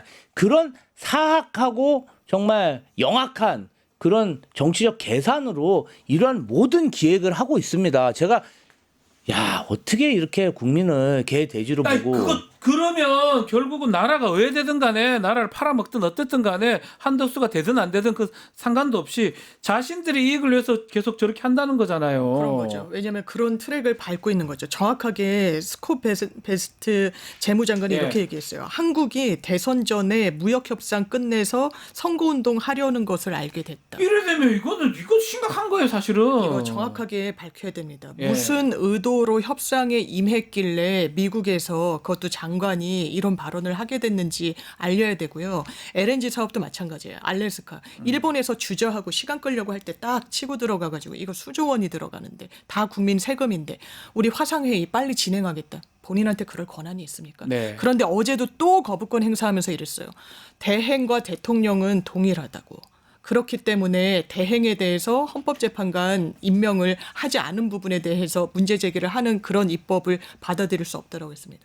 이런 사람은 대통령이 돼서는 안 된다라고. 대통령도 그렇지만 대행도 그렇고 후보로 나와서는 절대로 안 되는 사람이 지금 계속 후보로 나온다고 보수 신문에서도 명분이 있냐 한덕수 대행의 출마 그 지적을 하는데 명분이 있나요? 아니 그러니까 어제 뭔데요 자기가? 제가 어제 보수 언론 사설을 좀 읽어봤는데 예. 다 짠 듯이 그걸 물어보더 한덕수 권한대행 출마의 명분이 뭐냐? 제시해라. 아니, 보수 언론에서도 한덕수 권한대행이 출마하는 것에 대해서 아니 어떤 명분으로 출마를 하려고 하나? 아니 사실은 권한대행 심판이 선수를 떼려면 대단한 명분이 필요한 거 아닙니까? 네. 명분을 못 찾는 거예요. 그냥 본인들이 명분이라고 우기면 국민들이 이해해야 됩니까? 아니죠. 저는 이게 정말 윤석열 내란 잔당들의 그 참 모습. 정말 이 윤석열이 대한민국 시스템을 붕괴시키고 그 공직자들의 그런 어떠한 그 공직자다운 그런 정신을 완전히 파괴시키는 그런 아주 나쁜 선례라고 생각합니다. 자, 상상도 하지 못하는 일들을 그냥 마구 저지르고 있어요. 그냥 상식적으로 말이 안 되지 않습니까? 말이 안 되죠. 근데 막 저질러요. 말이 안 대한민국 국민들이나 사법부가 한덕수 탄핵 기각할 때 그래도 이제 뭐 어느 정도 그래도 공직생활 오래 했고 연세도 지긋하시니 저 사람이 무슨 욕심이 있겠냐. 마지막 공직생활을 잘 마무리할 수 있도록 그래 다시 기회를 준 거 아닙니까? 그런 선의를 어떻게 이렇게 악용할 수 있습니까? 그러니까 그 옆에서 바람을 넣더라도 뭐 나이도 많고 공직을 오랫동안 국가 녹을 먹은 사람이잖아요. 그런 거라면 자기 스스로 되돌아보고 통상도 잘하는지 못하는지 모르지만 지금 엉망을 해놓은 거잖아요. 결국은 그래 보이죠. 그 자기 이익으로 지금 하려고 선거에 이용하려고 하는 게 미국한테 걸린 거잖아요. 그렇죠. 미국 이용하기 좋은 거고. 네.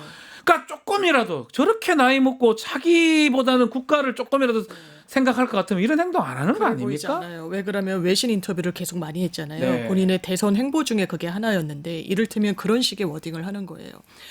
그 미군 방위비 협상 할 수 있다. 이거 네. 우리나라 협상력을 낮추는 겁니다. 협상에 본격적으로 그렇죠. 들어가기도 전에. 우린 협상을 안 하겠다 배수진을 치고 해야 해도 되는데. 부족할 판에. 그리고 미국이 대한민국의 산업, 경제 발전시켰다. 그럴 수 있어요. 한미동맹이 보수에 굉장히 소구력이 있는 이슈니까. 근데 나아가서 그렇기 때문에 협상과 관련해서 미국과 싸우지 않겠다라고 이야기를 해요. 미리 선을 그어버리는 그러니까요. 거예요. 그러니까 정부 부처에서 왜 본인이 나서서 이렇게 협상력을 저하시키냐는 이야기가 나왔던 거예요.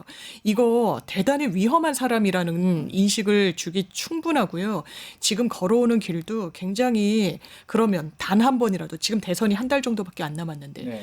국민들이 한덕수의 육성으로 왜 대통령이 한덕수가 돼야 되는지, 왜 출마하는지, 왜 자기가 나오게 됐는지 한마디라도 들어본 적 있습니까? 없어요. 그런데 본인을 찍어달라고요? 본인을 선택하라고요? 미국 통상 전문가기 때문에 아니요. 마늘 협상 중국과 했을 때 2000년대에 그거를 딱 숨겨가지고 제대로 그 협상 내용 알리지 않아가지고 불명예 퇴진한 적이 있습니다. 경질됐잖아요. 예, 경질됐었습니다. 그런 부분과 관련해서 통상 전문가로서의 메리트는 지금 이 시기에 뭔 있습니까? 전문가입니까 저게? 동의하기 어렵습니다. 저는 좀 덧붙이고 싶은 게 네. 한덕수 권한대행이 뭔가 석연치 않은 이유, 말 못할 사정이 있는 게 아닌가. 그러면 정치권에 있어서 말 못할 사정은요. 네. 뭐니?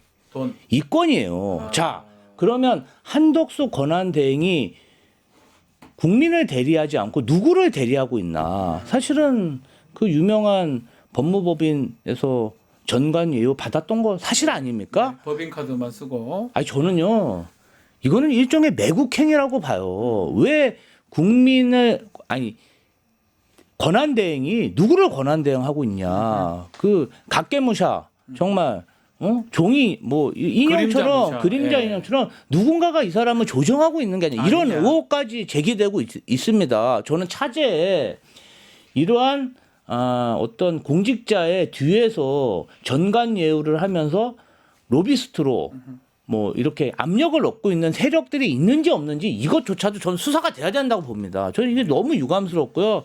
어쨌든 70년간 이어온 대한민국의 법치를 이렇게까지 무너뜨리는 불온한 세력에 대해서는 발본색원해야 된다 이렇게 생각합니다. 그게 국민의힘이 함께하고 있다는 게 참 놀랍습니다. 민주당 얘기도 짧게 조금 짚어보겠습니다. 이재명 후보 선거대책이 오늘 출범을 하는데 많은 분들이 벌써 나왔어요. 윤여준 전 장관 그리고 광금실 전 장관 얘기도 나오고요. 인사들이 뭐 이렇게 두루 보수 진보 뭐 구별 없다 이런 얘기도 있는 것 같습니다. 일단 광폭 행보를 하는 거고 일단 선대위에 어떤 분들이 합류하는지가 사실 어떤 길을 걸어가겠는지의 상징적인 좀 징표가 되는 거 아니겠습니까? 윤여준 전 장관은 보수의 책사라고 불렸던 분이에요. 보수 진영 인사고 왜 그렇게 할 수밖에 없느냐? 지금 건전한 보수, 건강한 보수, 합리 보수가 표류하고 있거든요. 국민의힘이 극으로 가면서 거기에 도저히 결합할 수 없는 겁니다. 이 대선 국면에서.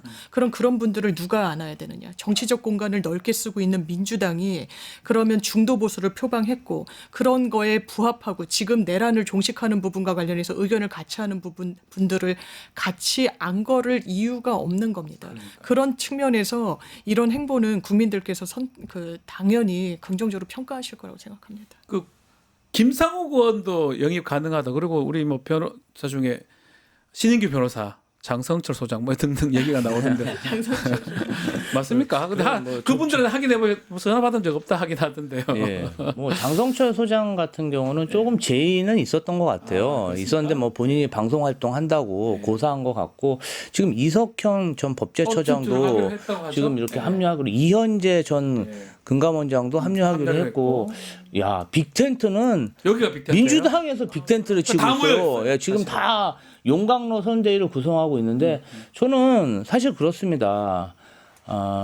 우리가 촛불혁명으로 이룬 우리 지난 민주정부가 정권 재창출을 못했는데 왜 못했냐. 물론 이제 민주당 주요 인사 이재명 후보 그다음에 뭐 그때 있었던 참모들의 잘못도 있지만 민주정부에서 촛불혁명으로 다수의 국민들이 참여한 그러한 정권 교체였는데 권력을 너무 독점한 게 아니었나 그런 비판도 있어요. 그러면 빛의 혁명으로 이번에 민주정부 이재명 정부가 탄생한다면 연합 정치를 해야 된다. 권력을 나눠서 정말 국민의 삶을 위해서 대동단결해야 되지 않냐. 그리고 지금의 시대 정신이 그렇습니다. 윤석열 자기하고 생각이 좀 다르면 카르텔, 적폐 이렇게 해가지고 그냥 검찰 동원해서 정말 압박하는 그런 정치를 했잖아요. 근데 이재명은 얼마나 다른 모습을 보여주고 있어요. 대화하고 설득하고 타협하고 협치하고 연합 정치하고 전 이재명 후보가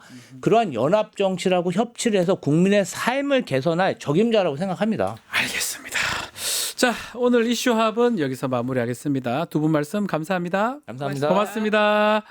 자, 이어서 2부 뉴스 인사 프라임 진행이 됩니다. 오늘은 신용환 교수님 대담이 준비되어 있으니까요. 어디 가지 마시고 조금만 기다려 주십시오.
한 발 더 들어가는 고품격 시사대담 뉴스 인사 프라임 시작해 보겠습니다.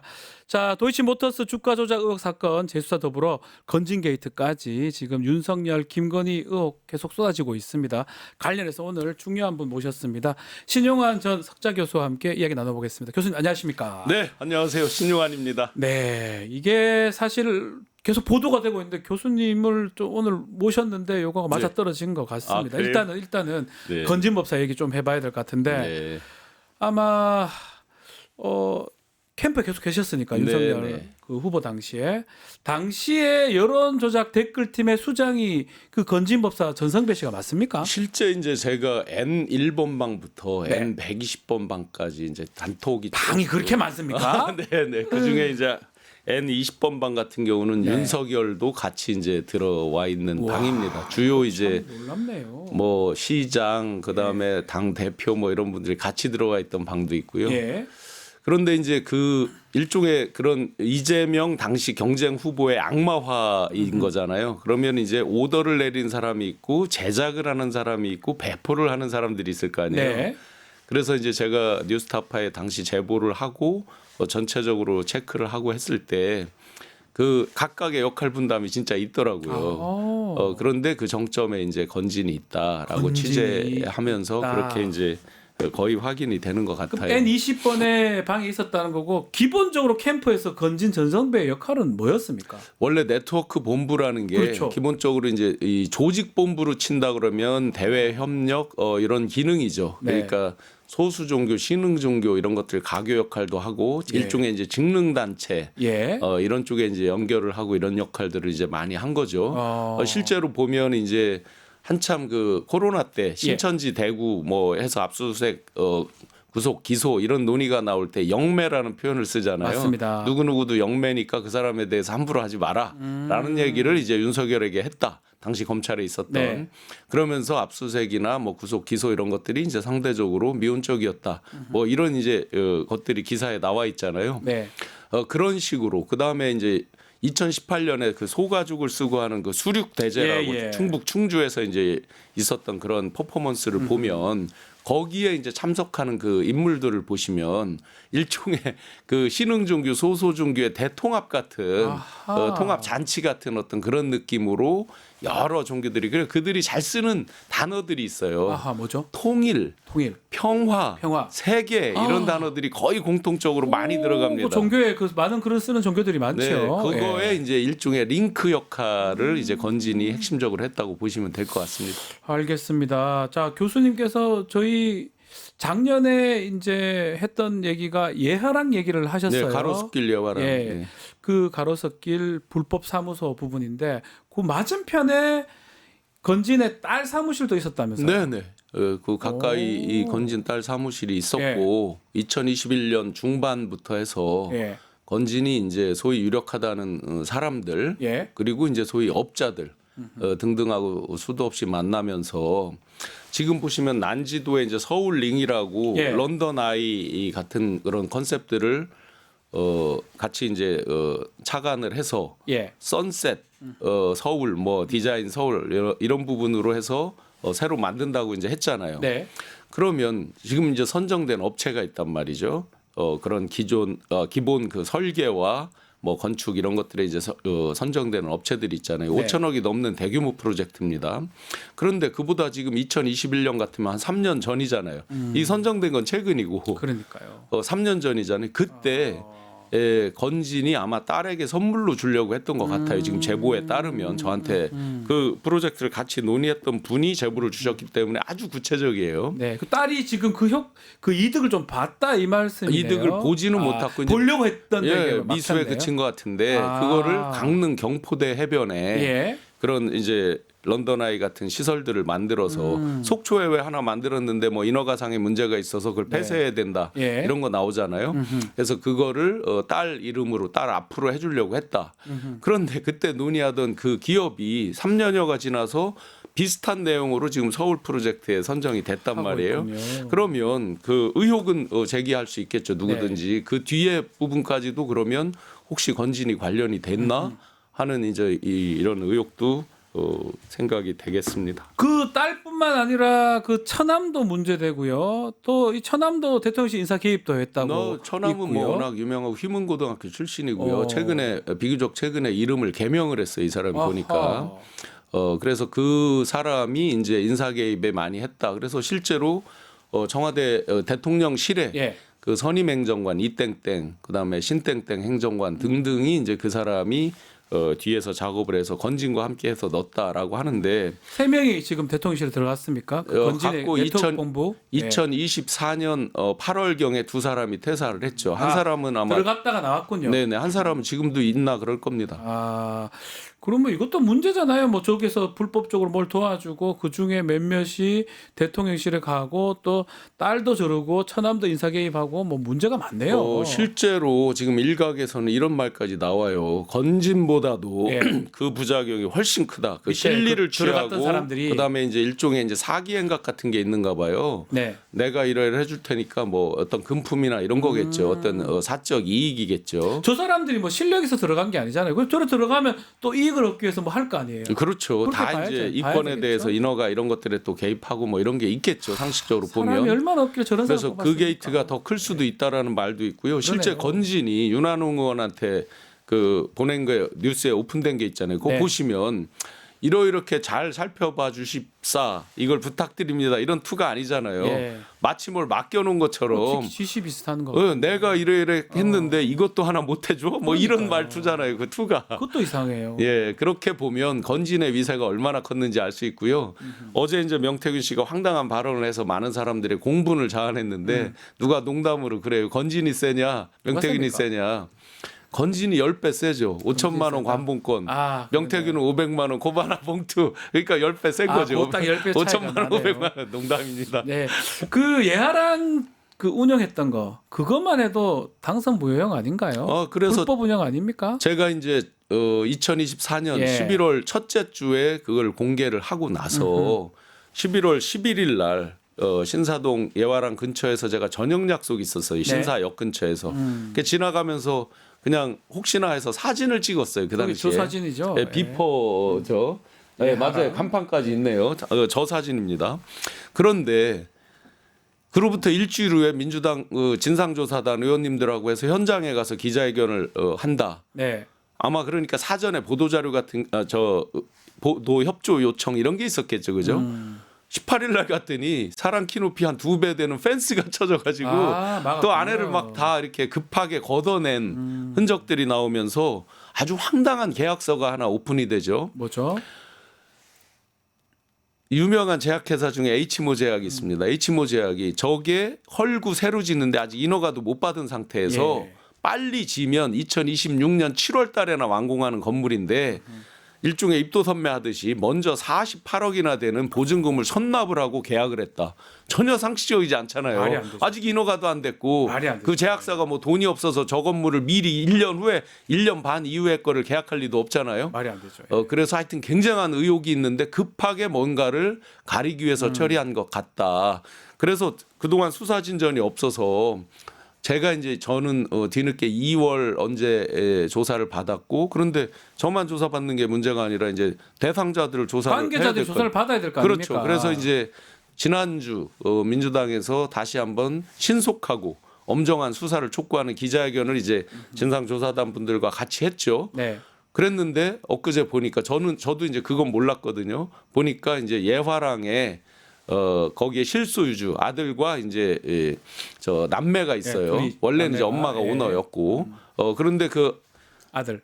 김용식 씨 뭐 실명으로 다 나와 있으니까 그분은 정상명 전 검찰총장의 사위라고 하고 그 정상명 씨는 윤과 김의 결혼식 주례를 썼던 분이잖아요. 그런데 이 두 사람이 다 이러고 나서 이 사람은 인수위에 들어갔어요. 실제 당선인 비서실에 들어갔어요.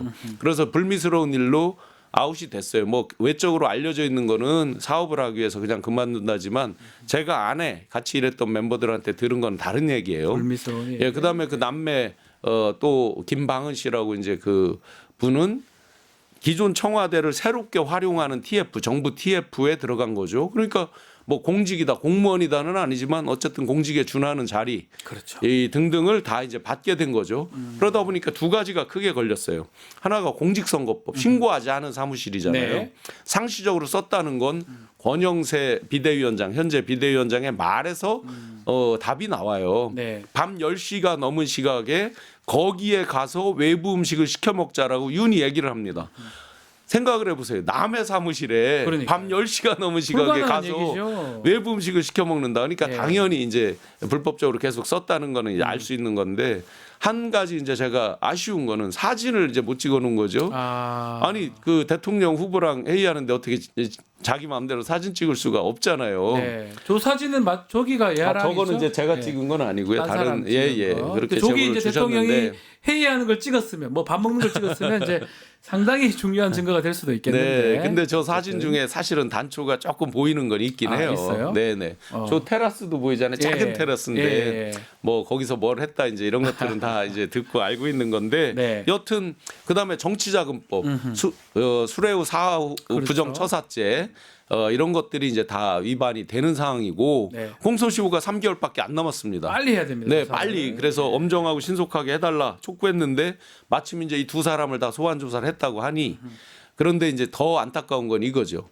저를 빼놓고 대부분 헤드들이 다 저랑 같이 회의를 했던 사람들이 장관, 차관, 네. 수석, 비서관, 국회의원 다 지금 현직 하고 있잖아요. 대부분이. 그렇죠. 그러다 보니까 다 인정을 안 하고 이제 숨기고 하다 보니 실체적 진실에 대해서는 정말 조속히 특검이라도 해서 좀 세게 했으면 좋겠습니다. 자, 여기가 예하랑입니다. 가로수길 신사동인데 이거 말고도 양재동에 비밀 캠프 네, 양재동에 운영했다. 뭐 S건설, 네, 뭐 어제 다 우리가 보도- 교회를 많이 짓는 걸로 알려진 S건설. 네. MBC가 보도를 했습니다. 건진법사 그 관봉권 5천만 원짜리 혹시나 이 비밀 캠프 비용으로 사후에 준 거 아니냐 이런 의혹도 있습니다. 저는 어떻게 보십니까? 비밀 캠프 비용으로 쓰라고 줬다고요? 그러면 줬어야 되잖아요. 네. 비용을 썼어야 되잖아요. 네. 근데 비닐도 안 뜯고 뭐 쌀독에 넣어놨다는 대가로 줬을 거잖아요. 수도 있잖아요. 썼으니까 대가로. 썼으니까 대가로요? 거꾸로? 예, 뭐 어쨌든 거꾸로. 네. 저는 보도니까요. 뭐 의혹 보도입니다. 일단 예. 그 기존의 건진법사의 행태를 보면 과연 그 사람이 그 측근이 이렇게 말을 하잖아요. 그 측근 몇 분을 아는데 네.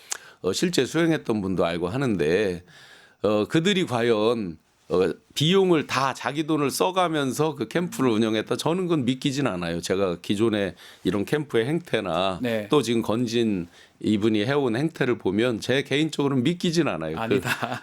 비용을 그렇게 자기 돈을 펑펑 써서 그 캠프를 다 운영을 했다. 이 부분은 믿기지 않고요. 관봉권은 이제 정부나 청와대 등등의 생활한 부분들은 다 알아요.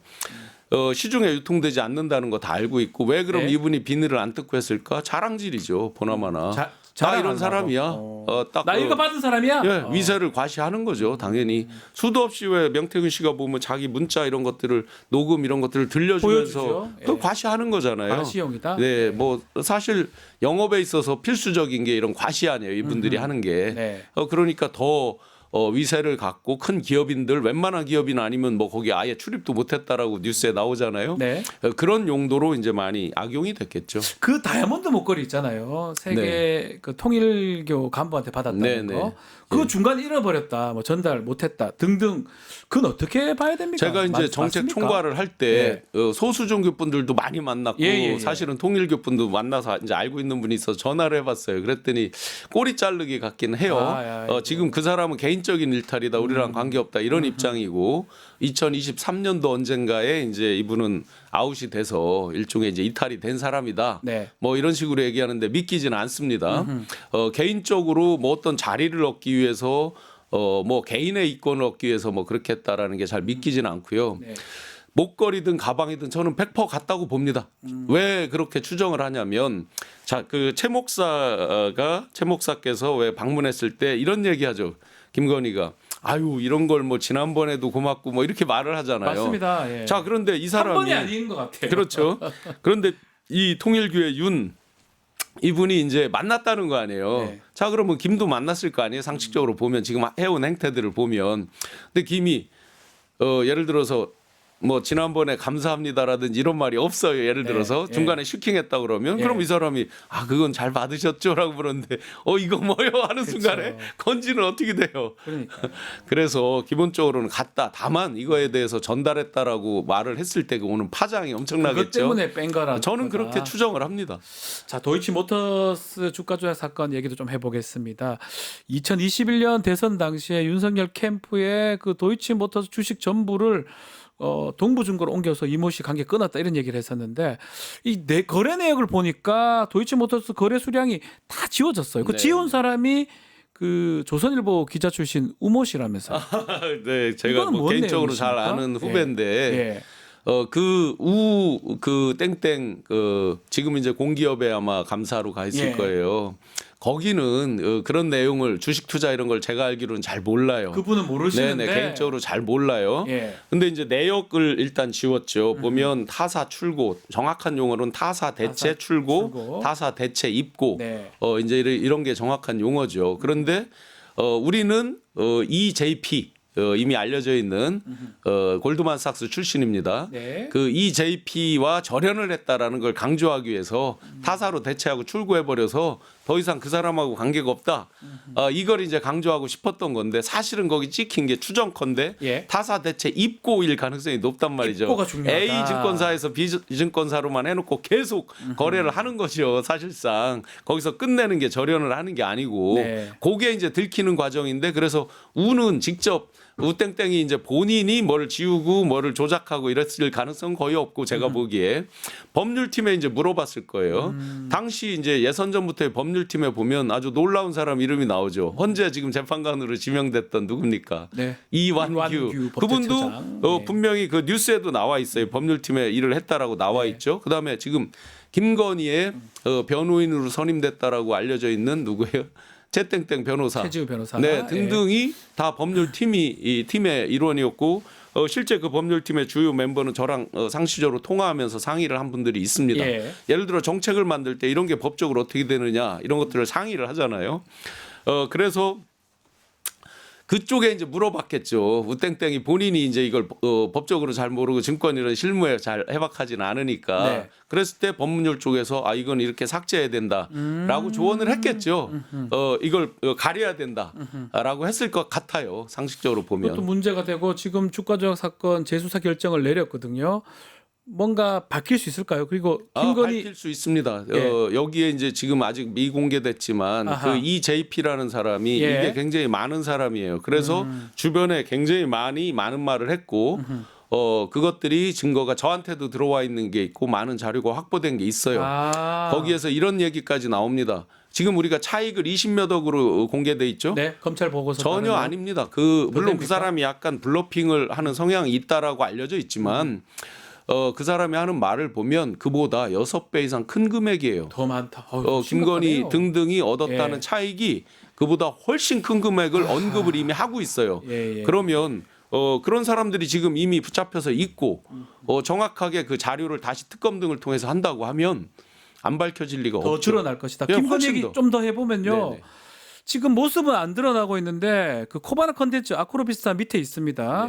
그것을 활용한다 이런 움직임이 보인다는 게 어떤 얘기입니까? 4월 24일 날 제가 방송에서 말씀을 드린 바가 있는데 그 3일 정도 그 전 때 계속해서 인테리어 공사를 했어요. 근데 인테리어 공사를 하다가 냄새가 나고 막 이렇게 페인트 냄새 이런 게 나고 하니까 문을 열어놓은 거예요, 살짝. 그러니까 이제 안을 이제 제 지인들이 많이 들여다보고 또 그날 그렇게 들여다볼 수 있었던 이유가 있어요. 뭐죠? 제가 또 다른 방송에서 밝혔지만 4월 23일 날 윤석열, 김건희가 어디로 외출을 했다. 그래 경호처 직원들이 하나도 없는 거예요. 그날따라 코바나에.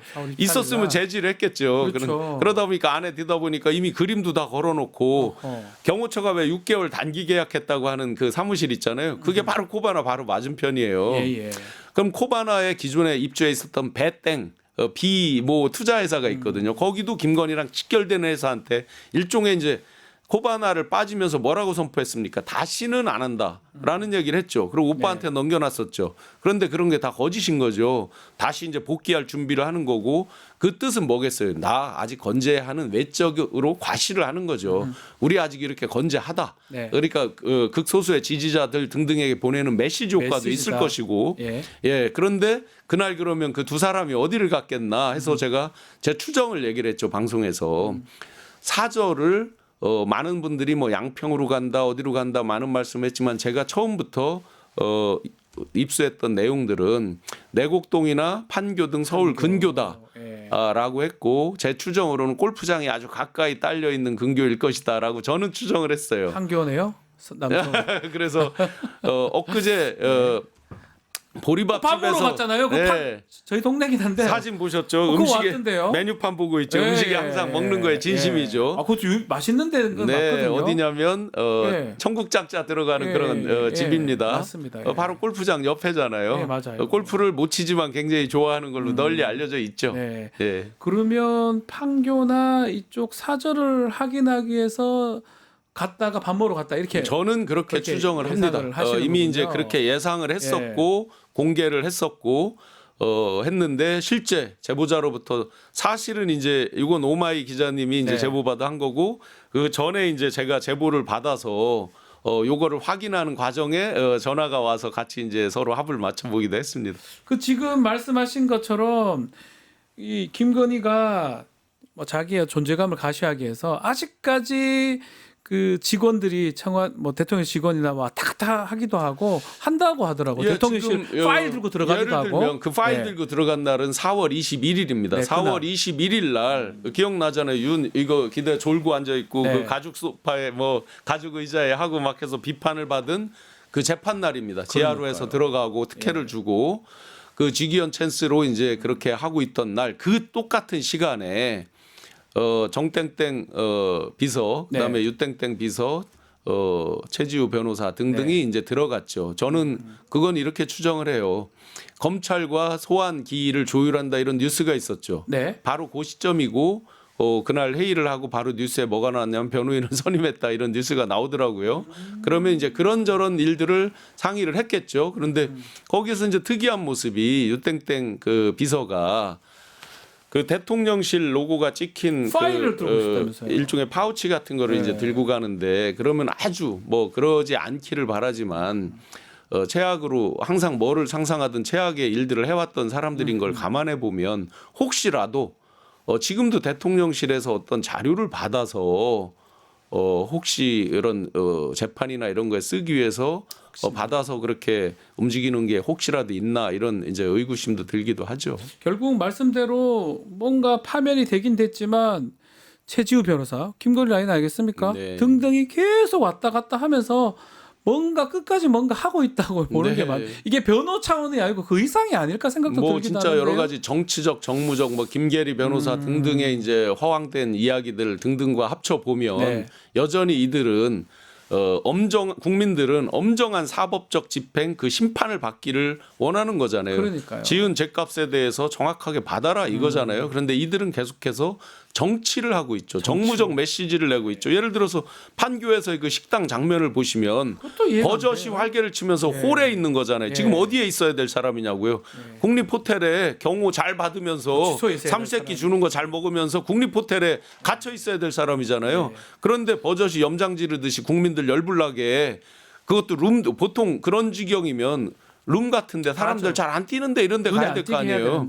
버젓이 홀에 가서 영업방해 하러 온 것도 아니고 거기서 손님들이 다 힐끗힐끗 봤다는 거 아니에요. 그 옆에 바로 경호원이 인이어 차고 있잖아요. 그게 이제 옛날 기존의 근접 경호부장인데 그 사람이 옆에서 하고 지인들 그 지인들의 모습들 이런 것까지 다 공개적으로 하면서 봐라 나 건재하다 정치를 하고 있는 거 아니에요 이게. 그러니까요.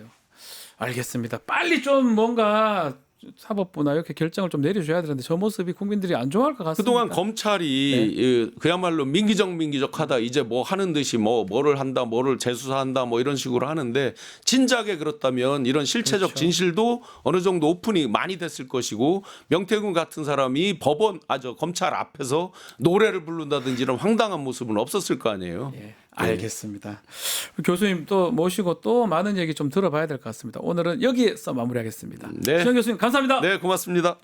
자, 내일 5월 1일 근로자 날입니다. 내일 뉴스 인사이다 잠시 휴식하고요. 5월 2일 날 금요일 날 오전 7시 20분에 다시 찾아오겠습니다. 시청해주신 여러분 고맙습니다.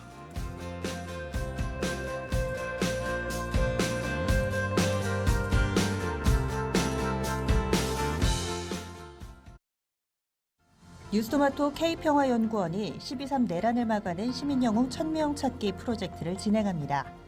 비상계엄 선포 이후 국회, 광화문, 남태령, 한남동 공관, 헌법재판소 등지에서 내란을 막고 탄핵 소추를 이뤄낸 시민영웅 1000명을 찾아내 대한민국 민주주의의 역사로 기록하고 시상의 본보기로 삼음으로써 민주주의를 더 널리 확산하기 위한 프로젝트입니다. 이 과정에 직접 참여했거나 참여자를 추천해 주실 분들은 우측 제보하기 QR코드나 아래 메일로 추천 및 제보해 주세요. 민주시민 여러분의 많은 참여 바랍니다. 뉴스토마토 K평화연구원과 함께 해주실 분들의 추천 제보 및 후원을 기다립니다.